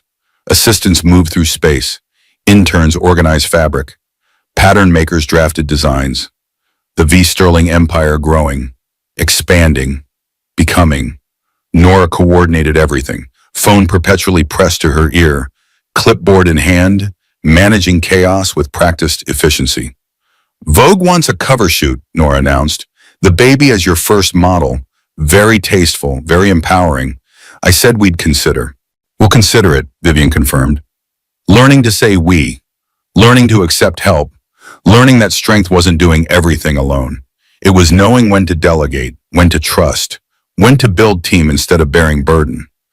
Harper's Bazaar wants an exclusive interview about designing while pregnant, about balancing motherhood and career, about your journey. Also consider. And there are 4 more interview requests, 2 book deals, and 3 documentary proposals. No to the documentaries, maybe to the book deals. All interview requests go through you first.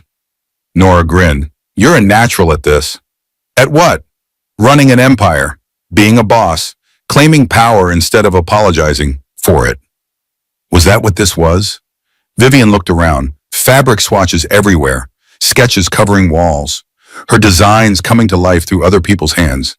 Team effort, collaboration, building something bigger than herself. Yes, this was an empire, hers, built from nothing, built from hurt, built from determination, built from refusing to stay small. The baby kicked constantly now. Active participant in creation. Every design meeting she moved. Every decision, she made her presence known.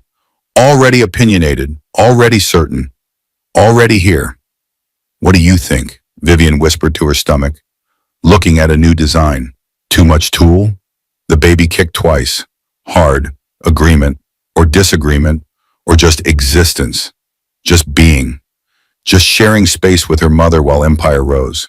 Felicity entered carrying coffee. Decaf for Vivian, strong and black for herself. Rituals established. Rhythms found. Life continuing in new patterns. Grant's company filed for bankruptcy yesterday, Felicity announced, setting coffee down, voice neutral, careful. Morrison Luxury Retail is officially done. Liquidation starts next week. Vivian felt nothing. Not satisfaction, not pity, not vindication, just nothing. Grant's failure felt distant, irrelevant. Someone else's problem. Someone else's crisis. How's he taking it? Publicly? Blaming you. Says you destroyed him. Says feminism has gone too far. Says men are victims of ambitious women. The usual nonsense. And privately? Isla left him, moved back to Ohio, deleted her Instagram. Apparently being with a broke, unemployed, publicly humiliated man wasn't as exciting as being with a CEO. Good for her, Vivian said, meaning it. She's 28. She made mistakes. She gets to start over. Everyone deserves that chance. Felicity studied her friend. You've changed. Have I?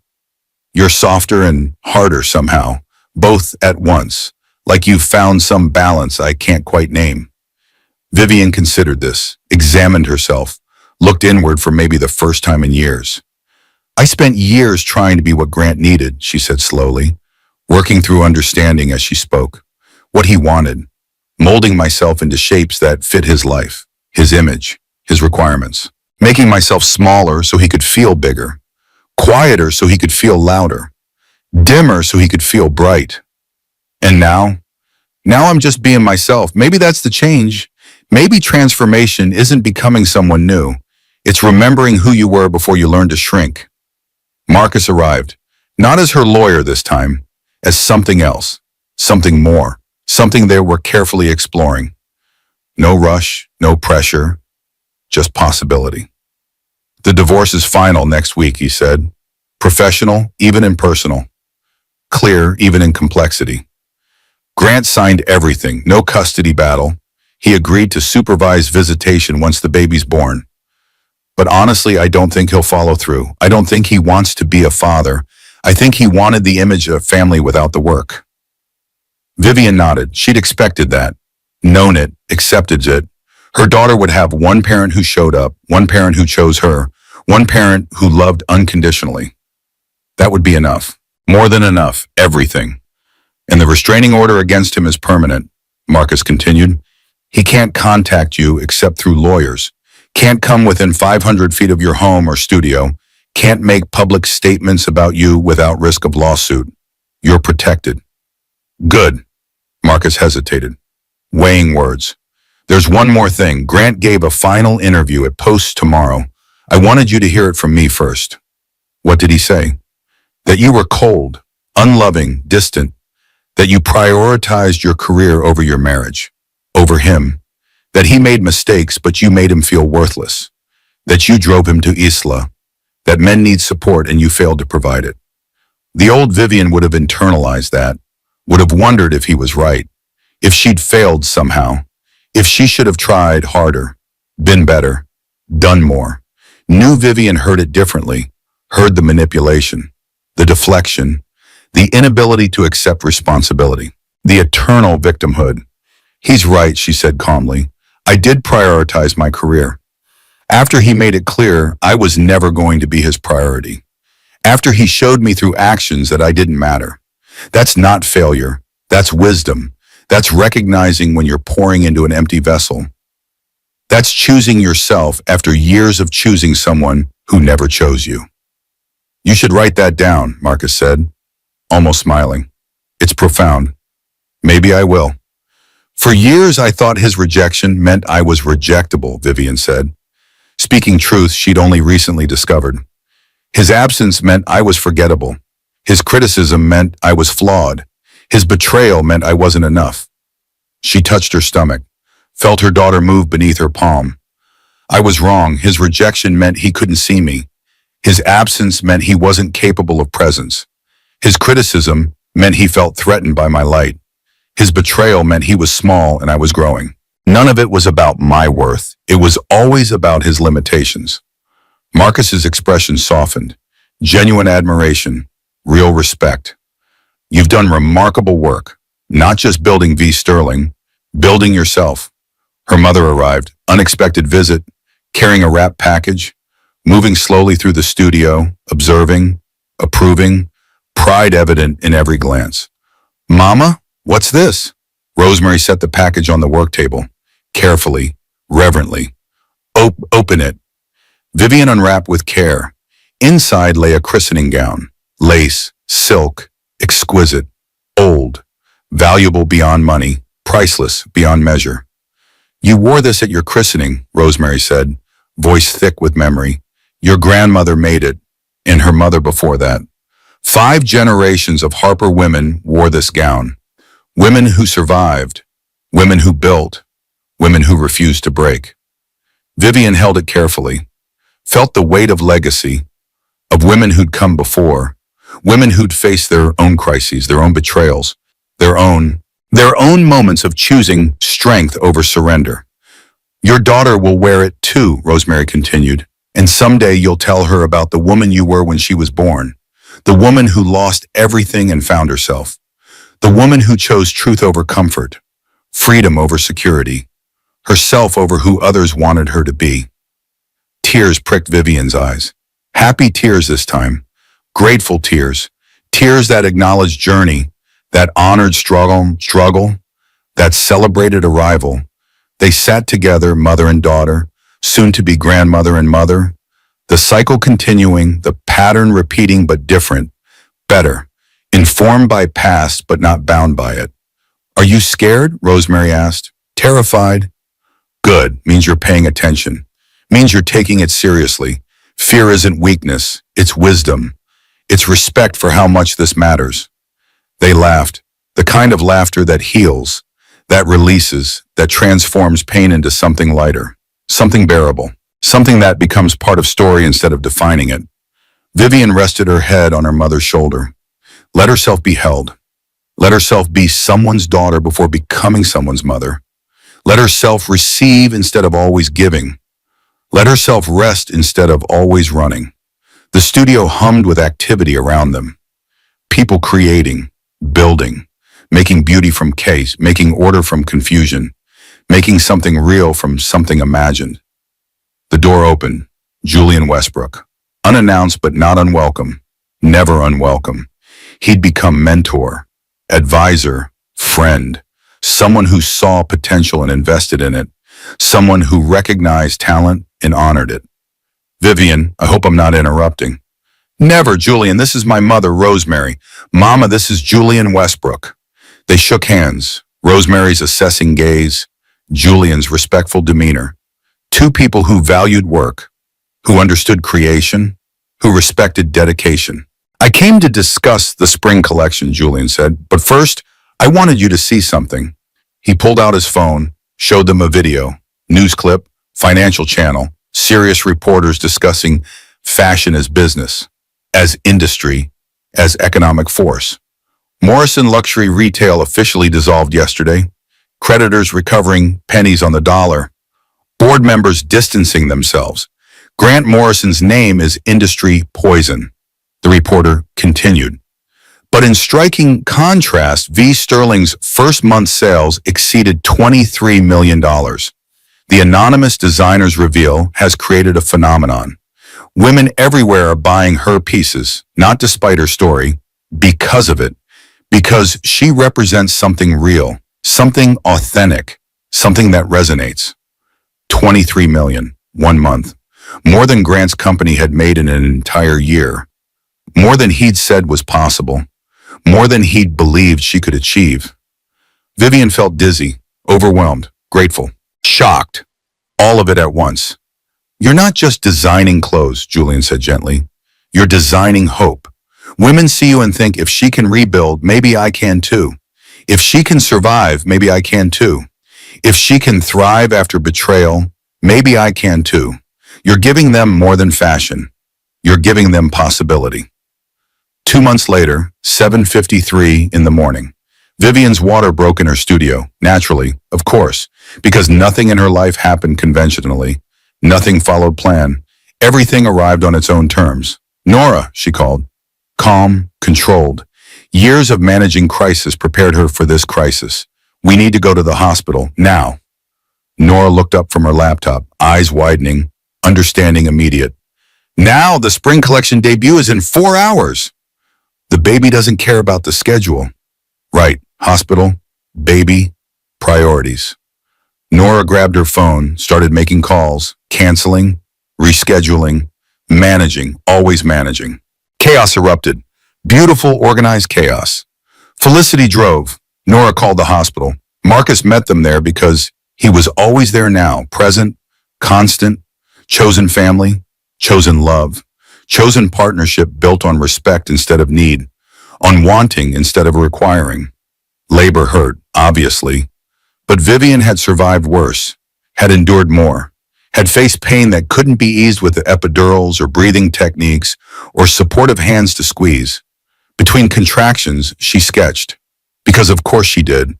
Because creation didn't stop for pain. Because her mind needed occupation. Because beauty existed even in suffering. Are you seriously working right now? Felicity asked. Incredulous, impressed, concerned, all at once. The baby's not coming for hours, might as well be productive. But the sketches were different, softer, gentler, simpler. Designs for a child who didn't exist yet but already changed everything. Baby clothes, small, delicate, made with love instead of ambition, created from tenderness instead of determination.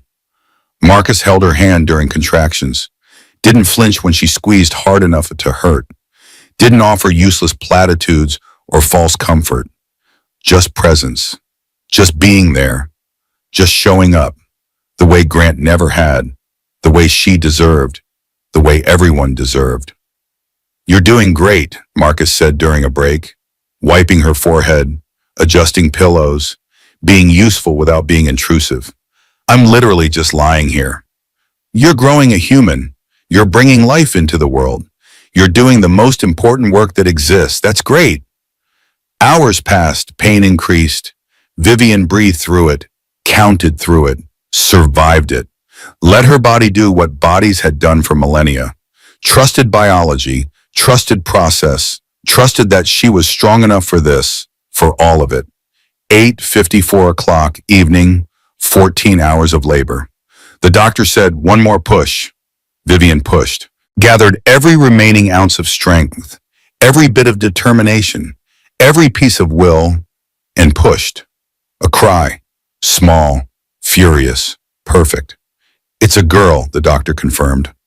Unnecessary.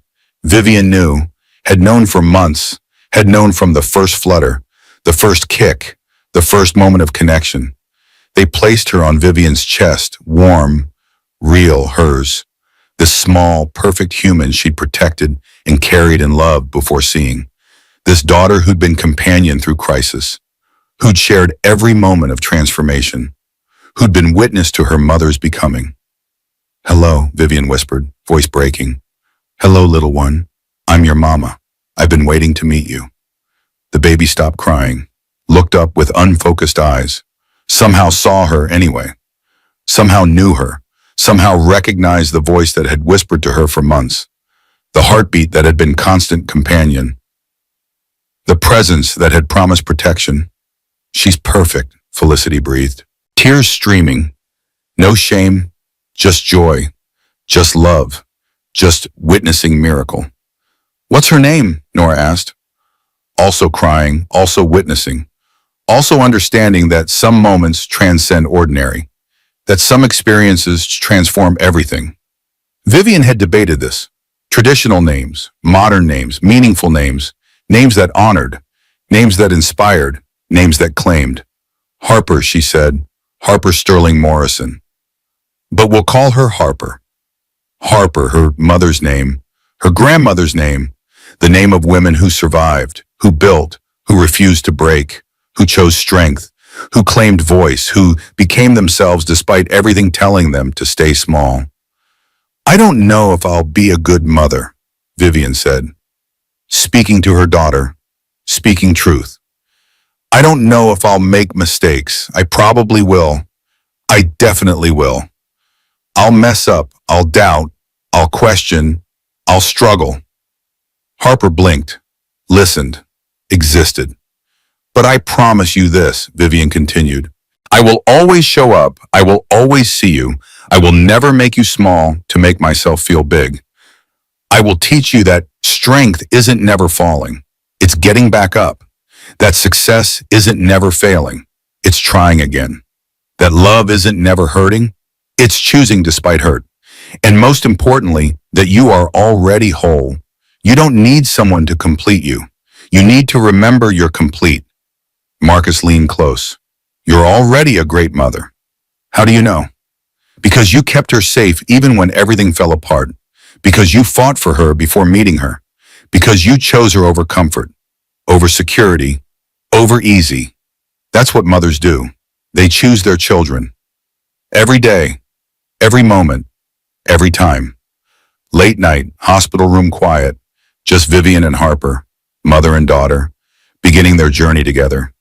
The baby slept in her arms, tiny fists curled, breathing soft and steady, perfect, real, here.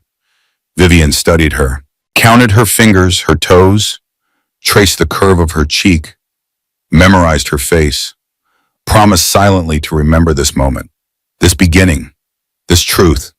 That love wasn't just romantic, wasn't just partnership, was this overwhelming, terrifying, perfect connection to someone who depended completely, someone who trusted absolutely, someone who chose you by existing. Outside, the city glowed. New York, the place where she'd lost everything and found herself, where she'd been abandoned and learned to stand alone, where she'd been betrayed and chosen truth, where she'd been diminished and claimed power. Her phone buzzed. Text from Nora. Spring collection debut, postponed to next week. Press coverage is insane. V. Sterling gives birth as trending #1 worldwide. Everyone wants the story. Everyone wants photos. Everyone wants access. But we're saying no to everything until you're ready, until you say yes, your timeline, your terms. Vivian smiled. Of course it was trending. Of course people cared, not just about fashion, about story, about journey, about transformation visible, about woman made public through crisis, about survival documented, about hope demonstrated. Another text, Julian. Take your time. The fashion world can wait. Motherhood can't. Congratulations. She's lucky to have you. Another, Rosemary. I'm coming tomorrow morning, bringing the christening gown and soup, and love, always love. Another, Felicity. She's the most beautiful baby I've ever seen, and I'm not biased at all, even though I'm her godmother. Now shut up, I claimed it. You can't unclaim what's claimed. Vivian laughed quietly, careful not to wake Harper, grateful for friends, for family, for people who showed up, who stayed, who chose her, who witnessed, who celebrated. One final text, unknown number. She almost didn't open it, almost deleted without reading, but curiosity won, or closure, or just need to know. Congratulations on your daughter. I mean that. I'm sorry for everything. You deserved better. G. Grant, apologizing. Finally, too late. Far too late, but still. Vivian stared at the message. Felt nothing. No anger, no satisfaction, no vindication, no hurt. Just peace, just completion, just ending. She deleted it, blocked the number, turned off her phone. That chapter was closed. That story was finished. That version of herself was gone, transformed, released. This chapter, motherhood, empire building, self-actualization, love based on respect, partnership based on equality, was just beginning. Harper stirred, made tiny sounds. Vivian adjusted her hold, whispered softly, Your grandmother says you need a story, so here it is. Once upon a time, there was a woman who forgot she was powerful. She let someone convince her she was small. She believed she needed someone else to complete her. She thought love meant shrinking. She accepted less and called it compromise. She swallowed hurt and called it partnership. Harper's eyes opened, dark blue, seeing everything and nothing, present, witnessing, existing. Then one day she remembered, Vivian continued, she remembered she'd been whole all along. She remembered her power. She remembered her voice. She remembered her worth. And when she remembered, everything changed. Not because the world changed, because she changed, because she chose herself, because she decided she deserved better, and then became better, and then demanded better, and then created better. The end, Vivian whispered, and the beginning. Always both, forever both, the end and the beginning. 6 months later, Bring collection debut. Finally, after postponement, after preparation, after transformation. Vivian stood backstage, Harper in a carrier against her chest, 6 months old, sleeping peacefully through chaos. Already accustomed to the rhythm of creation, the energy of shows, the buzz of excellence. The collection was called Emergence. Every piece told a story of transformation. Cocoon to butterfly, seed to tree, silence to voice, hidden to revealed, small to expansive, becoming made visible. Marcus appeared with coffee, decaf for Vivian, strong for himself. They'd been dating officially for 3 months, taking it slow, letting Harper adjust, building something real, something based on truth instead of need, on choice instead of requirement, on partnership instead of possession. Nervous, he asked? No, excited. This feels different than the last show. Better, more honest, more me. The show started. Models walked. Vivian's designs floated past. Each piece perfection. Each garment transformation. Each stitch story. The audience responded. Not politely, enthusiastically, not with obligation, with genuine emotion. People cried. People cheered. People understood what they were seeing. Not just clothes. Journey. Not just fashion. Truth. Applause thundered. Critics stood. Buyers made calls. Influencers posted immediately. An ovation that didn't end. Validation that exceeded expectation. Julian found her backstage. It's perfect. Every piece, every detail, every moment. You've outdone yourself. Again, you keep growing, keep evolving, keep becoming. Thank you for everything, for seeing me, for believing, for investing, for partnership. Thank you for letting me, for trusting, for creating, for sharing your gift. The buyers are already calling, Julian continued. We're going to need to triple production. Maybe quadruple. The demand is unprecedented. Are you ready for that? For scaling? For growth? For empire? Vivian looked down at Harper, still sleeping, unaware that her mother just changed fashion history, unaware that empire was building, unaware that transformation was visible. Then we'll triple production, Vivian said. We'll build team. We'll grow smart. We'll maintain quality. We'll stay true to vision. We'll become without losing. We'll expand without diluting. We'll share without surrendering.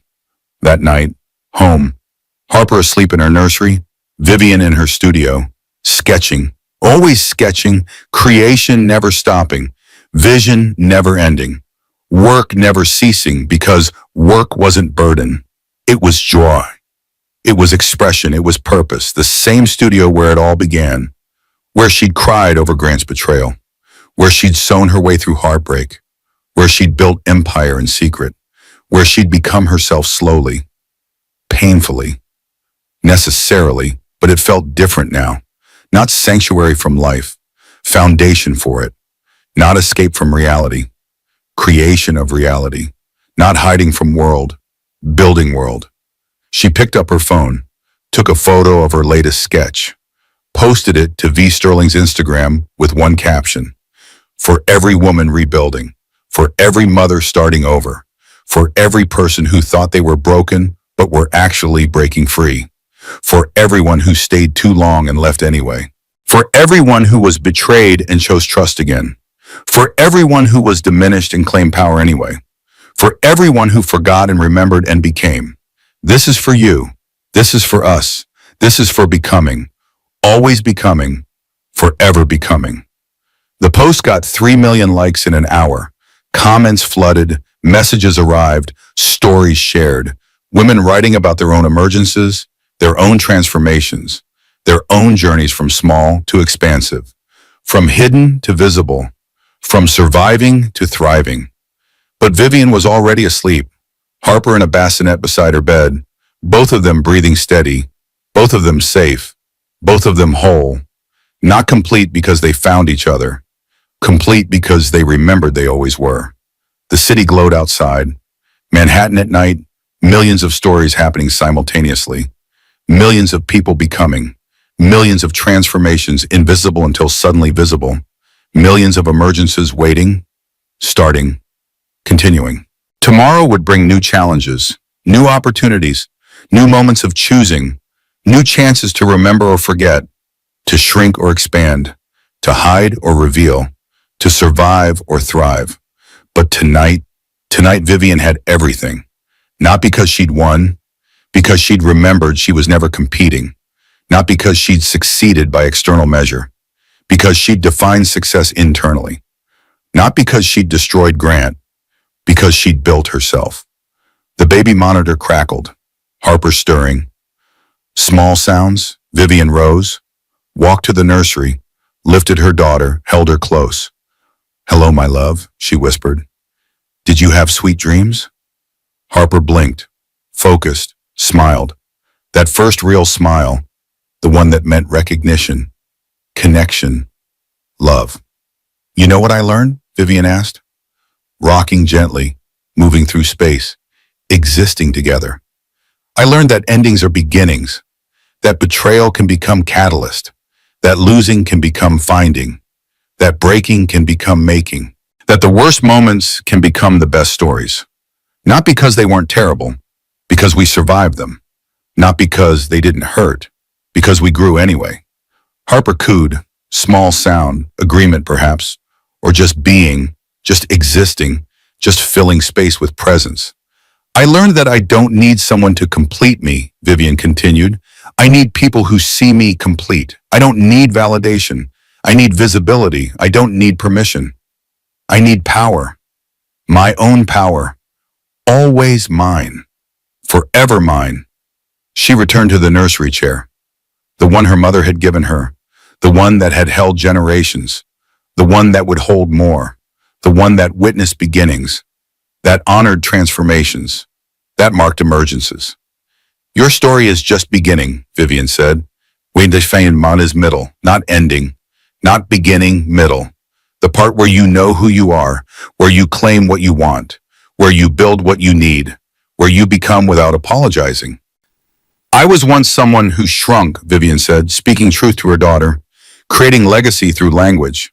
"I was once someone who accepted less. I was once someone who believed love meant sacrifice, who thought partnership meant surrender, who assumed success required permission, who waited for validation instead of claiming worth. I'm not that person anymore," she continued. "Not because that person was bad, because that person was learning, growing, preparing, becoming ready for this, for you, for everything that matters." Harper's eyes drifted closed, sleep reclaiming, dreams returning. Vivian kept rocking, kept moving, kept existing in this moment. This peace, this completion that wasn't about someone else, that wasn't about romantic love or partnership or validation. That was about choosing, about claiming, about being. The sun began to rise. New York waking, another day, another chance, another opportunity for becoming, for emergence, for transformation. Vivian's phone buzzed, text from Marcus. "Good morning, coffee? I'll bring breakfast. No pressure, just asking, just offering, just hoping." She smiled, texted back. "Yes, come over. Meet us in our chaos, join our morning, be part of this. This new life, this new version, this new story, not replacement for old. Evolution from it, not forgetting pain, learning from it, not pretending hurt didn't happen, using it as fertilizer for growth." Another text, Felicity. Harper awake? I'm bringing bagels and gossip and love. Mostly love, but also bagels. Another, Rosemary. I'm making soup, bringing it over, teaching Harper young. Soup fixes everything, even things that aren't broken, especially things that aren't broken. Another, Julian. Vogue wants that cover, ready to say yes, ready to claim visibility, ready to let world see whole you, all of you, mother and designer and empire and woman and everything. Vivian stared at her phone, at offers, at opportunities, at choices, at power to choose, power to decline, power to decide on her terms, her timeline, her priorities. Yes, she texted back. Yes to all of it. Yes to visibility. Yes to claiming. Yes to showing world that woman is always plural, never singular. Always becoming, never arrived. Always more, never less. She stood, walked to her bedroom, laid Harper in bassinet, watched her sleep, memorized this moment, this peace, this truth. Then Vivian walked to her full-length mirror, the one that had reflected so many versions, so many selves, so many becomings. She looked at herself, really looked, not finding flaws, not criticizing, not comparing, just seeing, just witnessing, just being present to truth. 6 months postpartum, body changed, softened, marked by motherhood, by transformation, by emergency that wasn't emergency, was becoming, was expansion, was more. Successful designer, empire builder, mother, survivor, thriver, transformer, emerged, emerging, forever emerging. Hello, she said to her reflection. I see you, I see all of you, every part, every piece, every version, past and present and future, small and expansive, hidden and visible, hurt and healed, broken and whole, all of it, always all of it. Her reflection stared back, smiling, certain, complete, not because everything was perfect, because everything was real, not because pain was gone, because pain had taught, not because journey was over, because journey was embraced. I'm proud of you, Vivian told herself. I'm proud of us. We survived, we thrived, we became, we're still becoming, we'll always be becoming. And that's perfect. That's enough. That's everything. The doorbell rang. Marcus, breakfast, coffee, beginning of day, beginning of another chance, another opportunity, another moment of choosing life, choosing presence, choosing emergence. Vivian took one last look in the mirror, saw a woman who'd been abandoned and learned to stand alone, who'd been betrayed and learned to trust carefully, who'd been diminished and learned to claim power, who'd been lost and learned to find herself, who'd been told she was small and learned she was infinite. Not the end, she whispered. Never the end, always and forever the beginning. And she walked toward the door, toward Marcus, toward breakfast and coffee and conversation, toward Harper waking, toward mother visiting, toward friend arriving, toward life happening, toward love evolving, toward emergence continuing. Because that's what survivors do. They survive, they thrive, they emerge, they become, again and again and again, forever and always. And that's Vivian's story. From abandoned wife to empire builder, from invisible to unstoppable, from broken to whole. But here's what I want to know. What moment hit you hardest? Was it when she discovered the empty bank accounts? When she confronted Grant with the evidence? When she revealed her identity at that press conference? Or when she held Harper for the first time and promised to always show up? Drop a comment below and tell me which scene gave you chills. I read every single one. And if Vivian's journey resonated with you, if you know someone who needs to hear this story about choosing yourself and becoming whole, share this video with them. Sometimes we all need reminding that betrayal can become catalyst, that endings can be beginnings, that we're stronger than we know. Don't forget to hit that like button if you stayed until the end. Subscribe and turn on notifications so you never miss another story about survival, strength, and spectacular comebacks. Because here, we don't just tell stories about women who break, We celebrate women who break free. I'll see you in the next one.